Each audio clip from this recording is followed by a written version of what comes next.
নমস্কাৰ ND24 চাই থকাৰ বাবে আপোনাক ধন্যবাদ মই ৰাজদীপ বাইলুং বৰুৱা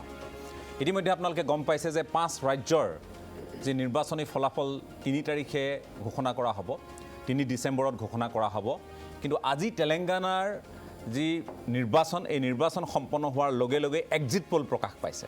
আৰু এই এক্সিট পোলৰ ধাৰণাটো আপোনালোকে সকলোৱে জানে যদি ইয়াক কোৱা হয় পোল অফ পোলছ বুলি বা আমি নিৰ্বাচনৰ ফলাফলৰ ওপৰত এটা সমীক্ষা অনুমান গতিকে এই অনুমানক লৈ আমি আজি কথা পাতিব খুজিছোঁ কাৰণ বিভিন্ন এজেন্সি বিভিন্ন সংবাদ গোষ্ঠীয়ে যি ধৰণে তেওঁলোকে সমীক্ষাসমূহ প্ৰকাশ কৰে তাৰ কাহ কিন্তু বহুকেইটা এজেন্সি চাপে আৰু ইয়াৰ নজিৰ আছে উদাহৰণ আছে সামগ্ৰিকভাৱে আজি 5খন ৰাজ্যৰ ভিতৰত অতিকে গুৰুত্বপূৰ্ণ ৰাজস্থান মধ্যপ্ৰদেশ ছত্তীশগড় তেলেংগানা আৰু মিজোৰাম উত্তৰ পূৰ্বাঞ্চলৰ এখন মাত্ৰ ৰাজ্য আছে এখন হ'ল মিজোৰাম গতিকে মিজোৰামত পদ পৰিৱৰ্তন হ'ব নে তেলেংগানাত পদ পৰিৱৰ্তন হ'ব নে কৰবাত চৰকাৰ বাহাল থাকিব নে পদ পৰিৱৰ্তন হ'ব ৰাজস্থানত কি হ'ব মধ্যপ্ৰদেশত কি হ'ব ছত্তীশগড়ত কি হ'ব এই ধৰণৰ বিভিন্ন আলোচনা বিলোচনাৰ অন্তত আজি এজেন্সিসমূহে নিজা নিজা সমীক্ষাসমূহ প্ৰকাশ কৰিছে এজেন্সি ইমানেই বেছি তাৰ ভিতৰত আমি গুৰুত্বপূৰ্ণ কেইটামান এজেন্সি ল'ম আৰু এই এজেন্সি কেইটাৰ সমীক্ষাখিনি আপোনালোকৰ সন্মুখলৈ আমি লৈ আহিবলৈ যত্ন কৰিম এই মুহূৰ্তত আমি আপোনালোকক জনাওঁ এখন বৃহৎ পেনেল আজি আমি ইয়াত আয়োজন কৰিছোঁ বা যিসকল পেনেলিষ্ট আছে তেওঁলোকে এই ৰাজনীতিৰ অৱাকখ ভালদৰে বুজি পায় তেওঁলোকে ক'ব তেওঁলোকৰ নিজৰ অভিজ্ঞতা তেওঁলোকৰ বিশ্লেষণ সকলোখিনি আপোনালোকৰ সন্মুখত থাকিব বিজেপিৰ হৈ আমি চিনাকি কৰি দিব খুজিছোঁ বিধায়ক ৰামকৃষ্ণ ঘোষ ডাঙৰীয়া আমাৰ মাজত উপস্থিত আছে মই আপোনাক স্বাগতম জনাইছোঁ আমাৰ মাজত উপস্থিত আছে চিন্তাবিদ ময়ূৰ বৰা ডাঙৰীয়া আপোনাকো স্বাগতম বিশ্লেষক শ্যামকানু মহন্ত আমাৰ মাজত উপস্থিত আছে স্বাগতম জনাইছোঁ আমাৰ সৈতে কংগ্ৰেছৰ জ্যেষ্ঠ মুখপাত্ৰ বৰ্ণালী ফুকন আছে স্বাগতম জনাইছোঁ AJPৰ মুখপাত্ৰ জিয়াউৰ ৰহমান ডাঙৰীয়া আমাৰ সৈতে সংযুক্ত হৈ আছে ডিব্ৰুগড়ৰ পৰা আৰু লগতে আপোনালোকক জনাওঁ যে আমাৰ সৈতে 3খন ৰাজ্যৰ আজি আমি যিহেতু যথেষ্ট ব্যস্ত তাৰ মাজতো 3খন ৰাজ্যৰ আমি বিশ্লেষকক আমি পাইছোঁ দিল্লীৰ পৰা অৱশ্যে আমাৰ সৈতে নিয়মীয়াকৈ সংযুক্ত হোৱা পাৰুল বুটকৰ আমাৰ সৈতে সংযুক্ত হৈ আছে পাৰুল জি আপকা ভি স্বাগত হে আমাৰ সৈতে ৰাজস্থানৰ পৰা জ্যেষ্ঠ সাংবাদিক প্ৰমোদ তিৱাৰী থাকিব ছত্তীশগড়ৰ পৰা জ্যেষ্ঠ সাংবাদিক অনিল সামন্ত থাকিব আৰু লগতে তেলেংগানাৰ পৰা আন এগৰাকী জ্যেষ্ঠ সাংবাদিক মনীষ কুমাৰ মিশ্ৰা থাকিব আমি তেওঁলোকৰ কাষলৈ যাম প্ৰথম মধ্যপ্ৰদেশৰ পৰা আৰম্ভ কৰিব খুজিছোঁ সমীক্ষাই কি কয় মধ্যপ্ৰদেশ 230খন আসনযুক্ত বিধানসভা আৰু এই 230খনৰ ভিতৰত কোন এজেন্সিয়ে কেনেধৰণে দিছে মই যদি সম্ভৱ হয় এবাৰ স্ক্ৰিনত দেখুৱাব খুজিছোঁ মধ্যপ্ৰদেশৰ পৰা কি আহিছে খবৰ সমীক্ষাই কি কয় অনুমান কোনে চৰকাৰ কৰিব এই ধৰণে ফলাফলসমূহ মই অকণমান সময় স্ক্ৰিনখন যদি আমি সম্পূৰ্ণকৈ দেখুৱাব পাৰোঁ আৰু অকণমান সময় পাৰিলে আপোনালোকে ব্ৰেকিং নিউজো বন্ধ কৰক আমি মধ্যপ্ৰদেশৰ খবৰ দি ল'ব খুজিছোঁ মধ্যপ্ৰদেশৰ আপোনালোকে দেখিছে জন কি বাত তেওঁলোকে বিজেপিক দিছে 100খনৰ পৰা 123খন কংগ্ৰেছক দিছে 102ৰ পৰা 125খন আৰু অন্যান্যক দিছে 0ৰ পৰা 5খন ৰিপাব্লিক আৰু মেট্ৰিজ তেওঁলোকৰ যি সমীক্ষা সেই অনুসৰি বিজেপি 118ৰ পৰা 130খন আৰু আপোনালোকে দেখিছে কংগ্ৰেছক দিয়া হৈছে 97ৰ পৰা 107খন অন্যান্য 0ৰ পৰা 2খন আপোনালোকে লগতে দেখিছে পোল ষ্ট্ৰেটৰ আৰু তেওঁলোকৰ পোল ষ্ট্ৰেটে দিছে 106ৰ পৰা 116খন দিছে বিজেপিক 111ৰ পৰা 121খন দিছে কংগ্ৰেছক আৰু 0ৰ পৰা 6খন দিছে অন্যান্য দৈনিক ভাস্কৰে 95ৰ পৰা 115খন দিছে বিজেপিক 105ৰ পৰা 120খন দিছে আপোনালোকৰ কংগ্ৰেছক আৰু 10ৰ পৰা 15খন অন্যান্যক দিছে একেধৰণে যদি আমি টুডে চাণক্যলৈ চাওঁ 151 যোগ বিয়োগ 12 অৰ্থাৎ 151 প্লাছ মাইনাছ 12 দিছে 151 প্লাছ মাইনাছ 12 আৰু কংগ্ৰেছক দিছে 74 প্লাছ মাইনাছ 12 অৰ্থাৎ 74 যোগ বিয়োগ 12 আৰু লগতে অন্যান্যক দিছে 5 প্লাছ মাইনাছ 4 অৰ্থাৎ 5 যোগ বিয়োগ 4 গতিকে এয়া হ'ল মধ্যপ্ৰদেশৰ গতিকে মধ্যপ্ৰদেশৰ সমীক্ষাটো আমাৰ সন্মুখলৈ আহিছে আৰু আহি আছে বিভিন্ন এজেন্সিৰ আহি আছে কিন্তু এয়া আমি যিকেইটা গুৰুত্বপূৰ্ণ বুলি ভাবিছোঁ আৰু যিকেইটাৰ যথেষ্ট এই মুহূৰ্তত তাৎপৰ্য আছে সেইকেইটা বিন্যাস আপোনালোকক দেখুৱাইছোঁ ইয়াত ABP C ভোটাৰো থাকিব বোধ হয় যদি ABP C ভোটাৰ অহা নাই এতিয়ালৈকে ABP C ভোটাৰ আহিলে আমি ABP C ভোটাৰৰ ৰিপৰ্টখিনি আপোনালোকক দিবলৈ যত্ন কৰিম ABP C ভোটাৰৰ যথেষ্ট সমীক্ষাৰ ক্ষেত্ৰত তেওঁলোক অকণমান আগৰণুৱা গতিকে সেই ফলাফলটো আমি ইয়াত যোগ কৰিবলৈ অনুৰোধ জনাম পৰৱৰ্তী সময়ত আৰম্ভ কৰিব খুজিছোঁ যে মধ্যপ্ৰদেশ যদি আমি এই ধৰণে চাওঁ মধ্যপ্ৰদেশৰ ক্ষেত্ৰত এটা দিশ আমি গম পালোঁ যে মধ্যপ্ৰদেশৰ ক্ষেত্ৰত এটা দিশ গম পালোঁ যে ইয়াত যিটো কওঁ আমি নেক টু নেক ফাইট তৎসত্ত্বেও কংগ্ৰেছক কিছু ইয়াত প্ৰাধান্য দিয়া হৈছে কংগ্ৰেছে এনেও চৰ্চা চলি আছিল যে কংগ্ৰেছ আহিব শ্যামকানু মহন্ত আপোনাৰ কাষলৈ প্ৰথমে আহিছোঁ মধ্যপ্ৰদেশ মই কিন্তু আপোনাৰ সেইটোত এগ্ৰী নহয় মই গোটেইখিনি চাই আছিলোঁ আজি এইটো গুৰুত্বপূৰ্ণ শব্দ আজি ইণ্ডিয়া টুডে এক্সিছ পলটো মই গুৰুত্ব দিওঁ যোৱা কেইবাটা নিৰ্বাচন তেওঁলোকে খুব ছাকচেছফুলি কৈছে তেওঁলোকে কৈছে বিজেপি 140খন 162 পাব কংগ্ৰেছে 68 to 90 আৰু যদি আমাৰ যিটো চি ভোটাৰ আৰু এটা চি ভোটাৰটো তেনেকুৱা এটা ফিগাৰ আহিছে ব্যক্তিগতভাৱে মই ইলেকশ্যন আগত ভাবিছিলোঁ এবাৰ মধ্যপ্ৰদেশ কংগ্ৰেছে জিকিব বুলি ভাবিছিলোঁ যেটো মানে মোৰ যিটো ইনিচিয়েল পাৰসেপশ্যন আছে কিন্তু আজিৰ দিনত এই যেটা মেজৰ ইয়াৰ ভিতৰত মই চি ভোটাৰ চাণক্য যেটো আছে 151+12 আৰু যেটো ইণ্ডিয়া টুডে এক্সিছ দুইটাই বিজেপি ক্লিয়াৰ মেজৰিটি দিছে যদি মই ফাইট হ'লে ভাল পালোঁ কিন্তু মোৰ দৃষ্টিত মধ্যপ্ৰদেশত লাষ্টত মামা জিকিব এই মামাজন হৈছে শিৱৰাজ সিং চৌহান তেখেতে মই একচুৱেলি ভোটিং বিন্যাসখিনি চাই আছিলোঁ মহিলাসকলে উঠি আহি ভোট দিছে মামাক এজন ব্যক্তিৰ নেতৃত্ব আৰু মোদীজীৰ ইমেজত বিজেপিয়ে মোৰ দৃষ্টিত মধ্যপ্ৰদেশে এণ্টি ইনকামেঞ্চি বন্ধ কৰিব যেন লাগিছে কিন্তু তথাপি পল অফ পলছ মই আৰু চাব বিচাৰিম পল অফ পলছ ইয়াতে ABP চি ভোটাৰ্ছ আৰু ইণ্ডিয়া টুডে এক্সিছ এইকেইটাই মেজৰ এইকেইটাৰ ওপৰতে ইয়াত আমি ABP চি ভোটাৰৰ কথা কৈছোঁ আৰু আপুনি কৈছে যে India Today Axis My India তাহাঁলোকে আটাকে ইণ্ডিয়া 140 162 মানে বেষ্ট মধ্যপ্ৰদেশত এইটো সংযোজন কৰিবলৈ অনুৰোধ জনাই মানে আজি মই এইটো কথা ক্লিয়াৰলি ক'ব কৈছোঁ যোৱা কেইবাটা নিৰ্বাচনত 90 to 100% ছাকচেছ ৰেট এইকেইটাৰে আছে এইকেইজন ABP চি ভোটাৰৰ আৰু ইণ্ডিয়া এক্সিছ মাই ইণ্ডিয়া আছে আৰু তেওঁলোকৰ ওপৰত বেছ কৰি পল অফ পল যিটো সেইটো যাব বিচাৰিম এজ অফ নাও এইটোৰ ওপৰত ডিপেণ্ড কৰিব কিন্তু এটা কথা নিশ্চিত আমি যিটো প্ৰথমতে ভাবিছিলোঁ কংগ্ৰেছে মধ্যপ্ৰদেশ ভালকৈ জিকিব নিজিকে জিকিল এইটো টাফ ইলেকশ্যন হ'ব কিন্তু মোৰ দৃষ্টিত হয়তো বিজেপিয়ে মধ্যপ্ৰদেশ জিকিব কিন্তু ৰাজস্থানত কিন্তু উল্টা হ'ব পাৰে মই সেইটো কথা ক'ব আগবাঢ়িম নেক্সট ৰাজস্থানৰ গ্ৰাফিক্সখিনি মই যেতিয়া দেখুৱাম ফলাফলৰ তেতিয়া আমি কথা পাতিম মোৰ ব্ৰাদাৰ ৰাজদীপ মই শ্যামকানু মহন্তই তেওঁৰ ভাষ্য দাঙি ধৰিলে মই কিন্তু সম্পূৰ্ণভাৱে একমত হ'ব পৰা নাই মই আৰু 2-3টা মানৰ চাইছিলোঁ তাতো মই দেখিছোঁ সকলোতে তুমুল যুদ্ধ এখন দেখুৱাইছে আৰু ক'তো ইণ্ডিয়া টুডে বা টুডে চাণক্যৰ দৰে ইমান এটা বিশাল ব্যৱধান দেখুওৱা নাই হয়তো তেওঁলোক শুদ্ধ হ'ব পাৰে মই নাজানো কিন্তু আটাইতকৈ ডাঙৰ কথা আমি মনত ৰাখিব লাগিব যে যোৱা 18টা 20টা বছৰ ভাৰতীয় জনতা পাৰ্টীয়ে শাসন কৰিলেও যোৱাটো নিৰ্বাচনত কিন্তু কংগ্ৰেছেহে তাত মানে স্পষ্ট বহুমত তেওঁলোকে পাইছিল এইটো আৰু সেইবাবে প্ৰতিষ্ঠান বিৰোধী ঢৌ 2018 চনতো আছিল আৰু সেই সময়ত কংগ্ৰেছে তাত সম্পূৰ্ণভাৱে 18 মাহৰ তেওঁলোকে চৰকাৰো চলাইছিল পিছত কি পৰিস্থিতিত বাহুবল ধনবল আৰু অন্যান্য অনৈতিক নিয়ম লগাই ভাৰতীয় জনতা পাৰ্টীয়ে তাত আহি শাসনভাৰ ল'লে সেইটো ৰাইজে দেখিছে কিন্তু এতিয়া মই ভাবোঁ মধ্যপ্ৰদেশৰ নিৰ্বাচনটো আপুনি যদি 5খন নিৰ্বাচনৰ ভিতৰত চাই আটাইতকৈ গুৰুত্বপূৰ্ণ হ'ব কাৰণ ৰাজস্থান আৰু ছত্তীশগড় এই দুখনত মোটামুটিভাৱে এটা স্পষ্ট কথা ওলাইছে মিজোৰামক ধৰি লওক আপুনি তাৎপৰ্যৰ দিশৰ পৰা আমাৰ উত্তৰ পূৰ্বাঞ্চলৰ ৰাজ্যৰ কাৰণে তাৎপৰ্য আছে কিন্তু আপুনি যদি সামগ্ৰিকভাৱে চাই অকণমান নিলগাই ৰাখিব পাৰে কিন্তু কংগ্ৰেছৰ বাবেও আৰু ৰাহুল গান্ধীৰ নেতৃত্বৰ বাবে ভাৰত জোড়ো যাত্ৰাৰ প্ৰভাৱৰ কথা যদি আপুনি চাই তেতিয়াহ'লে কিন্তু তেলেংগানাত তেওঁলোকৰ যিটো উত্থান কোনোবাই তুমুল যুদ্ধ হ'ব বুলি দেখাইছে BRSৰ লগত আন কোনোবাই কিন্তু কংগ্ৰেছত তাত আগস্থান দিছে গতিকে সঁচা অৰ্থত ইণ্ডিয়া এলায়েন্সৰ কাৰণে এইটো মৰণ জীৱন এক কৰা এখন যুঁজৰ দৰে এখন অকল ছেমিফাইনেলেই নহয় এখন গুৰুত্বপূৰ্ণ ছেমিফাইনেল ইয়াত যদি কংগ্ৰেছে কেনেবাকৈ যদি বেয়া কৰে তেতিয়াহ'লে কিন্তু it will be difficult to bounce back কিন্তু ইণ্ডিয়া এলায়েন্সে যদি ভাল কৰে যেটো তেলেংগানা আৰু ছত্তীশগড়ৰ ক্ষেত্ৰত আমি দেখিবলৈ পাইছোঁ আৰু মধ্যপ্ৰদেশত যদি তেওঁলোকে এই ধৰণৰ ব্যৱধানটো কম হয় বা চৰকাৰ গঠন কৰে তেতিয়াহ'লে কিন্তু 2024 চনৰ যেটো নিৰ্বাচন সকলো দিশৰ পৰা আকৰ্ষণীয় হ'ব আৰু অকল আকৰ্ষণীয় নহয় গণতান্ত্ৰিক মূল্যবোধত বিশ্বাস কৰা মানুহৰ বাবে পৰিৱেশটো ভাল হ'ব আৰু ভাৰতৰ ৰাইজে অকমান এটা সুচল ভাল এটা শাসন ব্যৱস্থা 24ৰ পিছত পাব বুলি আমি আশা কৰিব পাৰোঁ এটা প্ৰাৰম্ভিক কমেণ্ট দি লৈছোঁ তেলেংগানাৰ মোৰ দৃষ্টিত কংগ্ৰেছে চলি আছে যেটো কংগ্ৰেছৰ এতিয়ালৈকে মানে ভোটিং এতিয়াও চলি আছে যেটো মোমেণ্টাম কংগ্ৰেছে পাইছে মোৰ দৃষ্টিত মানে মই নিৰ্বাচনটো খুব সূক্ষ্মভাৱে পৰ্যালোচনা কৰোঁ মই নাম্বাৰছখিনি আমি চাওঁ মই কিন্তু ক'ব খোজোঁ তেলেংগানাত কংগ্ৰেছে ভালকৈ ফৰ্ম কৰিব কাৰণ এতিয়ালৈকে কংগ্ৰেছে যদিও পূৰা এপচলিউট মজিৰ দেখুওৱা নাই কিন্তু ভোটিং চলি আছে আৰু যিটো মোৰ তথ্য তেলেংগানাৰ চ'ৰ্চৰ পৰা কোৱা হৈছে যে সোনিয়া গান্ধীয়ে যিটো তেওঁলোকক দান দিছিলে তেলেংগানা ৰাজ্যখন দিছিলে সেইকাৰণে তেলেংগানা মানুহে এবাৰ কংগ্ৰেছক ভোট দিছে যেটো আশা কৰা হোৱা নাছিলে এটা সময়ত কোৱা হৈছিলে BRSে পূৰা কৰিব ঠিক তেনেকৈ আৰু এটা ইণ্টাৰেষ্টিং কথা ৰাজস্থানৰ নিৰ্বাচনত বেছিভাগ পল গ্ৰুপে কৈছে বিজেপিক কৈছে কিন্তু মোৰ তথ্য মতে ৰাজস্থানৰ কংগ্ৰেছ বিৰাট ডাঙৰ ফাইটত আহিছে আৰু সেইটো ইণ্ডিয়া টুডে এক্সিছও কৈছে এক্সেক্টলি ছেম মই আকৌ আহিম মই এই মুহূৰ্তত পোনপটীয়াকৈ পাৰুল বুটকৰ আমাৰ সৈতে সংযুক্ত হৈ আছে নতুন দিল্লীৰ পৰা पारुल जी आपके पास रुक करना चाहेंगे और ये जानना चाहेंगे कि मध्य प्रदेश की बात हम कर रहे हैं जहाँ पे ये रुझान है कि जो एग्जिट पोल में आया है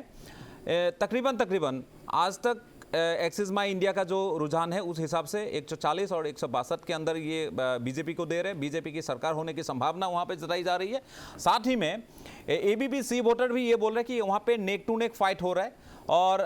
जो न्यूज़ 24 चाणक्य जो उसका रुझान है वहाँ पे भी वो दिखाया जा रहा है कि 139 टू 163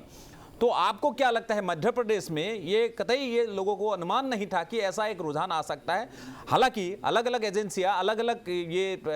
इसका जो सर्वे है उनका वो लेके आए हैं सामने लेकिन फिर भी कांग्रेस को कहीं ना कहीं वहाँ पे आगे निकलने की एक संभावना जताई जा रही है कांग्रेस के लिए लेकिन साथ ही में बीजेपी को एक्सिस माई इंडिया हो या बाकी सब एजेंसियां ज़्यादातर एजेंसियां वहाँ पे बीजेपी को माइलेज दे रहे हैं आपको क्या लगता है क्यों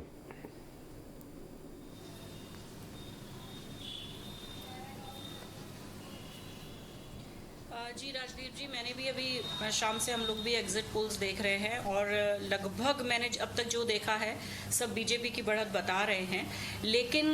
2018 की तरह बहुत संभावना है कि अभी भी यहाँ पे जो टक्कर है वो कांटे की होगी जाहिर तौर पे सरकार को लेके बहुत ज़्यादा कोई ऐसा गुस्सा नहीं है कोई बहुत ज़्यादा विरोध नहीं है लेकिन कांग्रेस जो है जो मुझे लगता है अपने नेताओं को लेकर बहुत साफ रही है वहाँ हमेशा से एक नेता पार्टी रही है कमलनाथ जी रहे हैं बीजेपी में शिवराज चौहान सिंह ने अच्छा काम किया है लेकिन उसके साथ साथ जो दूसरे कद्दावर नेता है उन्होंने भी काफी कुछ स्पेस ले लिया है तो एक तरह का भले ही सीएम फेस अभी भी शिवराज चौहान जी ही हों लेकिन नेताओं को लेके थोड़ी सी कंफ्यूजन बीजेपी में वहां पे नजर आती है लेकिन इसके बावजूद जिस तरह की स्कीम्स बीजेपी ने चलाई हैं अपने शासनकाल में 21 करीब जो वुमेन सेंट्रिक स्कीम्स है वो काफी सफल हुई है बहुत लोकप्रिय हुई है और उसी का नतीजा माना जा रहा है कि इस बार महिलाओं ने बहुत ही आगे बढ़ चढ़कर वोट दिया है और वो बीजेपी को जिता सकती है तो निश्चित तौर पे जो टक्कर है वो कांटे की है एग्जिट पोल पर अगर भरोसा करें तो बीजेपी की सरकार बन रही है लेकिन अभी भी कुछ कहा नहीं जा सकता जी और राजस्थान को लेके आपका क्या कहना है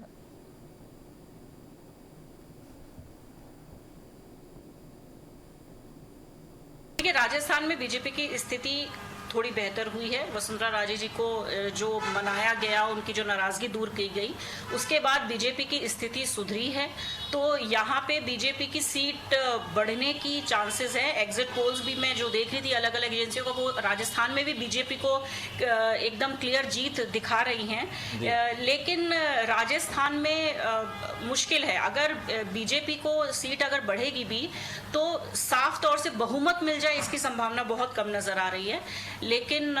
हो सकता है बाद में निर्दलियों को लेकर या दूसरी पार्टी के संग मिलकर बीजेपी इस स्थिति में आ जाए कि सरकार का दावा कर सके लेकिन अभी राजस्थान में बहुत साफ स्थिति नहीं कही जा सकती जी बिल्कुल मैं आपके पास फिर से रुख करूँगा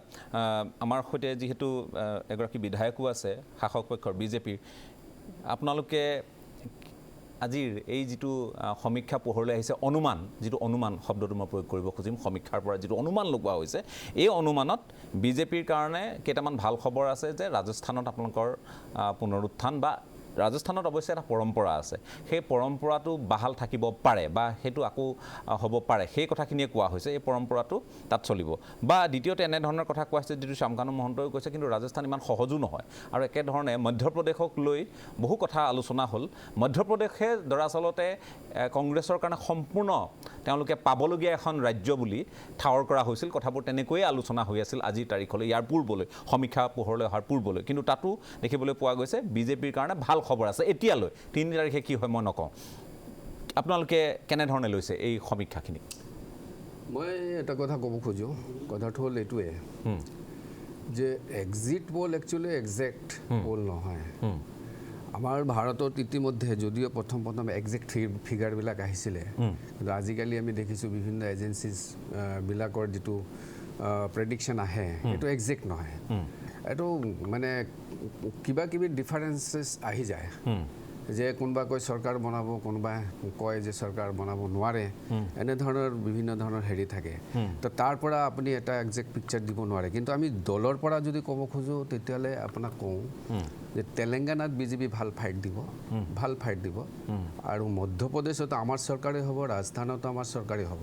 গেৰাণ্টি। আৰু ছত্তীশগড়ত এটা সময়ত কংগ্ৰেছে কৈছিলে যে এইবাৰ বহুত চিট বাঢ়িব বুলি কৈছিলে। কিন্তু লাহে লাহে বিজেপিতো টক্কৰত নাছিলে। যোৱা 3-4 মাহৰ আগৰ কথা যদি কয়, বা ময়ো নিজেও গৈছিলোঁ ছত্তীশগড়ত, তাতে মই গৈ দেখিছিলোঁ যে বিজেপিৰ কোনো সম্ভাৱনা নাই। কিন্তু হঠাৎ বিজেপি আপুনি দেখিব যে বিজেপি চৰকাৰ বনাব না কংগ্ৰেছ চৰকাৰ বনাব। তো ট্ৰেইনটো আপুনি এইটো ক'ব পাৰে যে BJP need of the hour. ভাৰতবৰ্ষত এনেকুৱা অৱস্থা হৈছে যে 18 বছৰ 17 বছৰ আমাৰ মামাই থকাৰ পিছতো, শিৱৰাজ চৌহানজী মধ্যপ্ৰদেশ থকাৰ পিছতো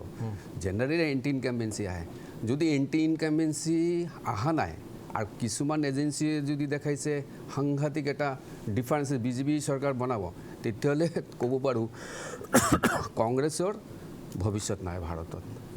কোনো প্ৰদেশতে ভৱিষ্যত নাই। কাৰণ গ্ৰেজুৱেলি তেখেতসকলৰ ভোট পাৰ্চেণ্টেজটো কমি আছে। তেখেতসকলে ক'ব পাৰে যে হিমাচলতো চৰকাৰ আহিছে, যে হিমাচলৰ এটা ট্ৰেণ্ড থাকেই, জেনেৰেলি এভৰি ইয়াৰ চেঞ্জ হয় চৰকাৰ। সেই ট্ৰেণ্ডৰ ওপৰত ভিত্তি কৰি সৰু এটা ৰাজ্য তাৰ ওপৰত ট্ৰেণ্ড কৰি ক'ব নোৱাৰে। কিন্তু বিগ ৰাজ্যবিলাকত কি হৈছে, বিগ ৰাজ্যবিলাকত বিজেপিত গ্ৰেজুৱেলি যিকোনো হেৰি চৰকাৰ চেঞ্জ হ'লেও আপুনি দেখিব যে বিজেপি এটা বিগ মাৰ্জিনৰ আগত থাকে। আৰু কৰ্ণাটকত আজিকালি কংগ্ৰেছে এটা নতুন থিয়ৰী ওলাইছে, গেৰাণ্টিৰ যিটো ফৰ্মুলাত গৈছে, মই অলপ বেলেগ ৰাস্তাত মই যাম। নাই, মই সেইখিনি কথালৈ যাম, ফলাফলৰ কথা পাতি আছোঁ। আপুনি সেইটোলৈ মই আহিবলৈ নিশ্চয় সুবিধাটো আপোনাক দিম। কিন্তু এই মুহূৰ্তত আমাৰ সৈতে আৰু কেইবাগৰাকীও আছে। আমি কাক পাই আছোঁ এই মুহূৰ্তত? আমি ছত্তীশগড়ৰ পৰা এগৰাকী জ্যেষ্ঠ সাংবাদিকক পাইছোঁ, অনিল সামন্ত আমাৰ সৈতে সংযুক্ত হৈছে। মই বৰ্ণালীৰ কাষলৈ যোৱাৰ পূৰ্বে বা জিয়াউৰ ৰহমান ডাঙৰীয়াৰ কাষলৈ যোৱাৰ পূৰ্বে অকণমান সময়ৰ কাৰণে অনিল সামন্ত ডাঙৰীয়াৰ কাষলৈ যাব খোজোঁ। ছত্তীশগড়ৰ যিটো আমি ফলাফল এইখিনি অকণমান দেখুৱাই লওঁ। ছত্তীশগড়ক আমি দেখুৱাই লওঁ। ছত্তীশগড়ত কাৰ কি সম্পূৰ্ণকৈ দেখুৱাওঁ, স্ক্ৰীণত দেখুৱাওক। ছত্তীশগড় দেখুৱাওক। ছত্তীশগড়ত কোন এজেঞ্চিয়ে কাক কি দিছে। এই আপোনালোকে দেখিছে যে ইণ্ডিয়া টুডে, এক্সিছ মাই ইণ্ডিয়াই বিজেপিক 36ৰ পৰা 46খন দিছে, কংগ্ৰেছক 40ৰ পৰা 50খন দিছে, অন্যান্যক 1ৰ পৰা 5খন দিছে, ৰিপাব্লিক জন কি বাতে 34ৰ পৰা 45খন দিছে বিজেপিক, আৰু কংগ্ৰেছক দিছে 42ৰ পৰা 53খন দিছে, আৰু অন্যান্যক 0 দিছে। একেধৰণে ইণ্ডিয়া টিভি CNXে 30ৰ পৰা 40খন দিছে বিজেপিক, আৰু 46ৰ পৰা 56খন দিছে কংগ্ৰেছক। টুডে চাণক্যই 33+8 আৰু 57+8, অৰ্থাৎ এই আটাইকেইখনত যদি আমি তুলনামূলকভাৱে চাওঁ, মোটামুটি কংগ্ৰেছ ছত্তীশগড়ত আগবাঢ়ি আছে। এইকেইখন হ'ল ছত্তীশগড়ৰ এটা সমীক্ষা, এটা অনুমান। আৰু আছে ছত্তীশগড়ৰ পোলষ্ট্ৰাটে বিজেপিক দিছে 35ৰ পৰা 45, কংগ্ৰেছক দিছে 36ৰ পৰা 48, অন্যান্য 0 দিছে। ABP-C ভোটাৰে 40ৰ পৰা 50খন দিছে বিজেপিক, 41ৰ পৰা 53খন দিছে কংগ্ৰেছক, আৰু মেট্ৰিজে 34ৰ পৰা 42খন দিছে বিজেপিক, 44ৰ পৰা 52খন দিছে কংগ্रेसक अन्य 0-2। गति यह हल मोटामोटी। सामान जी आपका स्वागत है। छत्तीसगढ़ का जो रुझान है तकरीबन कांग्रेस आगे है और बीजेपी तकरीबन उनके पीछे है, तो आपको क्या लगता है यही होना था, यही होगा 3 तारीख को, यही रुझान देखने को मिलेगा?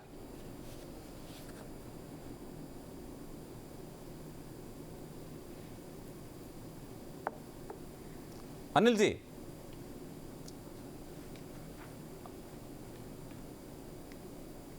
अनिल जी आपको सुनाई दे रहा है?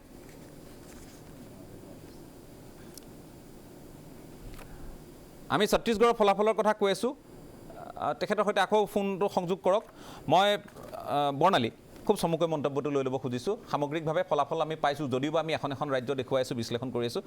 খুব চমুকৈ মই আৰম্ভণিৰ মন্তব্যটো ল'ব খুজিছোঁ কংগ্ৰেছৰ প্ৰতিক্ৰিয়া। So exit polls are not exact polls. আৰু পূৰ্বানুমান বুলি কিয় কোৱা হয় যে অনুমান শব্দটো আছে তাতে ধৰক অনুমান কৰোঁতে এতিয়া সকলো এজেঞ্চিৰে বেলেগ বেলেগ এনালাইচিছ কৰা ষ্টাইলটো বেলেগ বেলেগ এতিয়া কোনে কেনেকৈ কি এনালাইচিছ কৰিছে সেইটো কথা আমি ক'বলৈ নাযাওঁ তাতে ভুলো হ'ব পাৰে শুদ্ধও হ'ব পাৰে কিন্তু আমি আশাবাদী আৰু আমি একদম নিশ্চিত হৈছোঁ যি 5খন ৰাজ্যৰ এতিয়া 3 তাৰিখে ফলাফল ঘোষণা হ'ব সেই 5খন ৰাজ্যৰ 4খনত আমি চৰকাৰ গঠন কৰিম আৰু মিজোৰামত আমি এটা চৰকাৰ নিৰ্ণায়কৰ ভূমিকা এটা আমি গঠন কৰিবলৈ আমি সাজু হৈ আছোঁ এতিয়া চাওক মধ্যপ্ৰদেশৰ কথা কৈছে মধ্যপ্ৰদেশ তেলেংগানা ৰাজস্থান আপোনাৰ ছত্তীশগড় এইকেইখনত আমাৰ ক্লিয়াৰ উইনিং ইতিমধ্যে আমি গমেই পাইছোঁ কাৰণ আমি ইয়াতে ষ্টুডিঅ' মজিয়াত বহিলে নহ'ব আমি আজি কথাখিনি চাওক মই কংগ্ৰেছৰ মুখপাত্ৰ হৈ যদিও অলপমান এনালাইচিছ কৰি চিফ'লজিকেলি মই কথাখিনি ক'ব বিচাৰিছোঁ কাৰণ আমি যিহেতু ষ্টুডিঅ'ৰ মজিয়াত বহি পেলাই আজি কাৰোবাক জিকাই দিম বা কোনোবা মামা চাচা চৰকাৰ হ'ব আমি সেইবোৰ কথা আজি নকওঁ যিহেতু আজি আমি আৰ্গুমেণ্ট কৰিব অহা নাই এনালাইচিছ কৰিছোঁ এতিয়া চাওক ৰাজস্থানৰ যিটো হৈছে ৰাজস্থানৰ চৰকাৰখন বিগত 5 বছৰৰ পৰা চলি থকাৰ পিছতো তাতে কিন্তু অশোক গেহলট ডাঙৰীয়াৰ প্ৰতি কিন্তু কোনো এণ্টি ইনকামটেঞ্চি নাই তাতে মানুহখিনি কথা এইটো হৈছে যে অশোক গেহলট ডাঙৰীয়াই যেনেকুৱা ধৰণৰ স্কিমবোৰ লৈ গৈছে আজি স্বাস্থ্যৰ ক্ষেত্ৰতে হওক চিৰঞ্জীৱী বুলি যিটো স্কিম লৈ আহিছে সেই চিৰঞ্জীৱী স্কিমে সমগ্ৰ ভাৰতবৰ্ষতে চৰ্চিত হৈছে লগতে পেঞ্চনৰ কথা আহিছে আৰু বিভিন্ন ক্ষেত্ৰত আজি উন্নয়ন কৰিছে আজি অসমত বহুতো ৰাজস্থানী লোক থাকে ব্যৱসায় সূত্ৰে আপোনালোকে জানে সকলোৱে বিগত 2-3 দিনমান আগত এটা মই ৰাজস্থানী এটা পৰিয়ালৰ লগত কথা পাতিছিলোঁ যাৰ নেকি পুত্ৰ কিন্তু তাৰে সৰপঞ্চ হয় বিজেপিৰ পৰা এতিয়া কথাটো হৈছে যে তেওঁলোকৰ মতেও যিবোৰ ঝুগ্গী আছে ঝুগ্গী মানে আমাৰ যিবোৰ বস্তি তাতে তেওঁলোকে ঝুগ্গী বুলি কৈছে সেই বস্তিৰ ভিতৰলৈকে যোৱা ৰাস্তালৈকে অশোক গেহলট ডাঙৰীয়াই পকা কৰি দিছে গতিকে কিমান উন্নয়ন কৰিছে সেয়া কথা বিজেপিৰ পৰিয়ালৰ মানুহে যদি কৈছে গতিকে আমি আৰু কি ক'ব লগা আছে আনকি বিজেপি ভোটাৰ্সও ইতিমধ্যে কৈছে যে গেহলট নে লেকিন কাম কিয়া হে বহুত সহি কাম কিয়া হে গতিকে ৰাজস্থানতো আমি অহাটো একেবাৰে চিয়ৰ হৈ আছে মধ্যপ্ৰদেশত যেনেকৈ আমি নিশ্চিত তেলেংগানাত যেনেকৈ নিশ্চিত ছত্তীশগড়ত যেনেকৈ নিশ্চিত আৰু মিজোৰামৰ পৰা যে বিজেপি এতিয়া শেষ হ'বলৈ গৈ আছে সেই কথা আমি একেবাৰে নিশ্চিত হৈ গৈছোঁ ঠিক আছে মই অনিলজি পাই আছোঁ ঠিক আছে জিয়াউৰ ৰহমান প্ৰাৰম্ভিক মন্তব্য জিয়াউৰ ৰহমান আপোনাৰ কাষলৈ আহিছোঁ আপোনালোকে আজি ইণ্ডিয়া এলায়েন্সৰ এখন বৈঠক আপোনালোকৰ আতিথ্যত আয়োজন কৰিছে কিন্তু কথাটো হৈছে এই সমীক্ষাক লৈ নিশ্চয় আপোনালোকেও গম পাইছে কি হৈ আছে কি দেখিছে ৰাজদীপ বাইলুং বৰুৱা ডাঙৰীয়া আশাৰ বতৰা বুলি কৈছোঁ এইকাৰণেই যে বিজেপিৰ নেতাসকলে ইমান দিনে কৈ আহিছিলে কংগ্ৰেছ মুক্ত ভাৰত কংগ্ৰেছ মুক্ত ভাৰত হোৱা নাই বিজেপি মুক্ত ভাৰত হ'বলৈ গৈ আছে এতিয়া 31খন ৰাজ্যৰ ভিতৰত বিজেপিৰ চৰকাৰ থকা মানে বিজেপি মিত্ৰজোঁটত চৰকাৰ থকা NDAৰ চৰকাৰ এতিয়া 14খনলৈ নামি আহিছে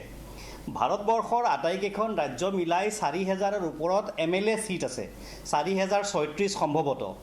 তাৰ ভিতৰত 1600 সিট আছে বিজেপিৰ হাতত MLA সিট তাৰ মানে প্ৰায় 2400 সিট আছে বিৰোধীৰ হাতত তাৰ মানে 2/3তকৈ অধিক সিট বিভিন্ন ৰাজ্যবিলাকত আৰু বিধানসভা মানে বিভিন্ন ৰাজ্যৰ চৰকাৰ বিজেপিৰ হাতত নাই তাৰ মানে বিজেপিয়ে কংগ্ৰেছ মুক্ত ভাৰত বুলি যিটো শ্লোগান ইমান দিনে দি আছিলে আৰু বিজেপিয়ে অসমত যিটো সৰু সুৰা আমাৰ নিচিনা আঞ্চলিক দলবোৰক ক্লাব বুলি উপহাস উপলুঙা কৰি আছিলে তেওঁলোকৰ দৰ্প চূৰ্ণ হ'বলৈ গৈ আছে আজিৰ এক্সিট পোলে এনেকুৱা এটা আশাৰ বতৰা আমাক দিছে যদিও এক্সিট পোল মানে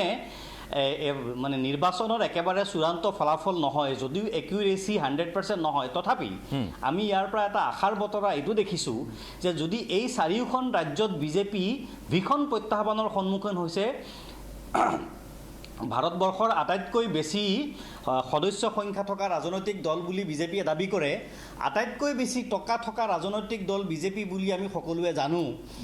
বেছি সংখ্যক সংবাদ প্ৰতিষ্ঠান সংবাদ মাধ্যম বিজেপিৰ লগত আছে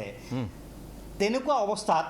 বিজেপিৰ নিচিনা ৰাজনৈতিক দলে যদি 4খন ৰাজ্যত প্ৰত্যাহ্বানৰ সন্মুখীন হৈছে বিজেপিয়ে মিজোৰামতো সম্ভৱতঃ খাটাই খুলিব নোৱাৰিব এনেকুৱা এটা পৰিস্থিতি আৰু দিয়াই নাই নম্বৰ বহুতে দিয়াই নাই বিজেপিৰ লগত মিত্ৰতা কৰাৰ কাৰণে ডুবি গৈছে যেনেকৈ অসমত বিজেপিয়ে অসম গণ পৰিষদ ডুবিব বিজেপিৰ লগত মিত্ৰতা কৰাৰ কাৰণে অনুৰূপ মিজোৰামতো হৈছে গতিকে আমি সামগ্ৰিকভাৱে এটা কথাই ক'ব পাৰিম যে এইটো এটা আশাৰ বতৰা 3 তাৰিখলৈ আমি অপেক্ষা কৰিছোঁ আৰু 2024 চনত ৰাইজে আচল ফলাফল দিব ঠিক আছে মই আকৌ আপোনাৰ কাষলৈ যাম আমি পাইছোনে अनिल जी आपको सुनाई दे रहा है अनिल सामंत जी वरिष्ठ पत्रकार हमसे जुड़े हुए हैं हमारे सहित संयुक्त हुए हैं अनिल जी क्या कहना है आपको छत्तीसगढ़ के बारे में बीजेपी आगे है अभी जैसे आपको ये बता देना चाहता हूँ कि 2018 को जो चुनाव हुआ था छत्तीसगढ़ में जी वो अभी छत्तीसगढ़ में स्थिति नहीं है। पहले ऐसा जो 2018 को चुनाव हुआ था उसमें कांग्रेस को एक तरफा विजयी मतलब जीत हासिल हुई थी, किंतु अभी 2023 के विधानसभा में ऐसी स्थिति बिल्कुल नहीं है। अभी जो है दोनों के मुकाबले कांटे की टक्कर है। तो ये हम मान के चलते हैं कि सरकार जो है किसी की भी बन सकती है। इसमें हम बिल्कुल दावे साथ नहीं बोल सकते कि कांग्रेस की बनेगी या बीजेपी की भी बनेगी। लेकिन रुझान जो है रुझान ज्यादातर कांग्रेस के फेवर में है, कांग्रेस के पक्ष में है जो रुझान। जी बिल्कुल बिल्कुल बिल्कुल ठीक बोल रहे हैं, कांग्रेस के पक्ष में है। फिर भी मैं आपको ये बता देना चाहता हूँ कि जो सीटों का अंतर है उसमें मुश्किल से 5 से 7 सीट का अंतर है। जो अभी एग्जिट पोल से हमको जानकारी मिल रही है उसमें बहुत ज्यादा अंतर नहीं है, 5 से 7 सीट का अंतर है। अगर भाजपा को हमारा जो अंदाज है 35 से 41 सीट के अंदर मिलना चाहिए, वैसे ही कांग्रेस को 47 से 51 सीट। तो इसमें कुछ भी नहीं कहा जा सकता है। उस हिसाब से तो कांग्रेस की सरकार है, उस हिसाब से कांग्रेस की सरकार है। कांग्रेस की सरकार जी। लेकिन क्या ऐसी क्या बातें हैं जो कांग्रेस को अभी भी वहां पे उनको पावर मिल रहा है अभी भी? हाँ देखिए, अभी जो कांग्रेस ने जो किसानों के लिए जो घोषणा किया था, चाहे वो धान खरीदी का समर्थन मूल्य बढ़ाने का हो, चाहे वो किसानों का कर्ज माफी का बात हो, चाहे वो अन्य योजना, मेरा जो मानना है छत्तीसगढ़ में सबसे ज्यादा अगर आप किसी को प्रभावित कर सकते हैं तो वो किसान है। किसान को अगर आप प्रभावित कर लिए तो आपको सबसे ज्यादा बेनिफिट मिलेगा, ऐसा मेरा सोच है। लेकिन बीजेपी ने भी अपने मैनिफेस्टो में बोला था, वो आपको भी मालूम है, हम सबको मालूम है, नेशनली जो एमएसपी है धान की ऊपर जो एमएसपी है वो बिल्कुल अलग है। छत्तीसगढ़ में उसका 2500 रुपया किया गया था, लेकिन उसके बाद बीजेपी ने बोला कि हम इससे बढ़कर देंगे, फिर कांग्रेस ने बोला नहीं हम इससे भी बढ़ा कर देंगे। तो ये धान की जो एमएसपी है या जो वहां पे उत्पाद है उनकी जो उसकी जो एमएसपी है उसको लेके पूरा चुनाव हुआ है। बिल्कुल ठीक बोल रहे हैं आप, एमएसपी को लेकर ही चुनाव हुआ है और दोनों जो है एमएसपी को लेकर ही किसानों को रुझाने के लिए लगातार दर में जो है बढ़ोतरी करते गए। इसमें मेरा ऐसा मानना है कि बीजेपी जो है एमएसपी को जारी करने में थोड़ा सा विलंब किया और कांग्रेस पहले से ही मतलब इनका जो घोषणा पत्र जारी नहीं हुआ था उसके पहले से मुख्यमंत्री भूपेश बघेल जी ने किसानों के पक्ष में बहुत बड़े बड़े निर्णय लिए थे। तो मुझको ऐसा लगता है कि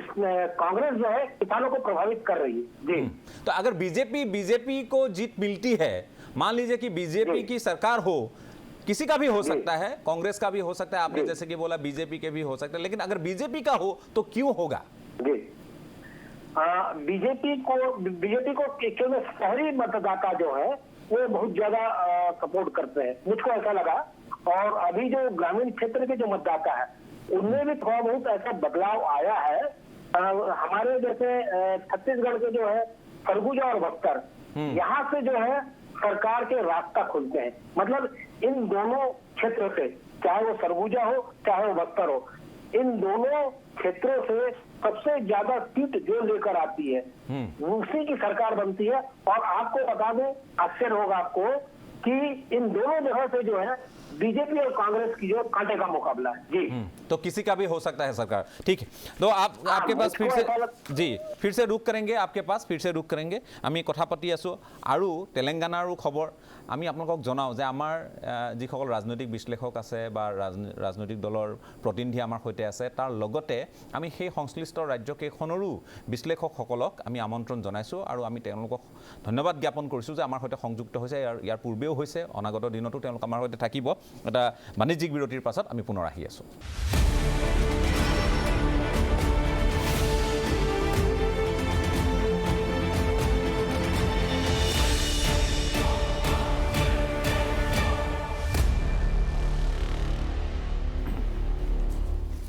ৰাসমু বাণিজ্যিক বিৰতিৰ পাছত আপোনালোকক পুনৰ স্বাগতম। আমি 5খন ৰাজ্যৰ যি ছেমি ফাইনেলৰ এটা সমীক্ষা লৈ কথা পাতি আছোঁ। এইটো ফলাফল বুলি ভাবিব নালাগে আপোনালোকে জানে এইখিনি কথা যে যিদিনাই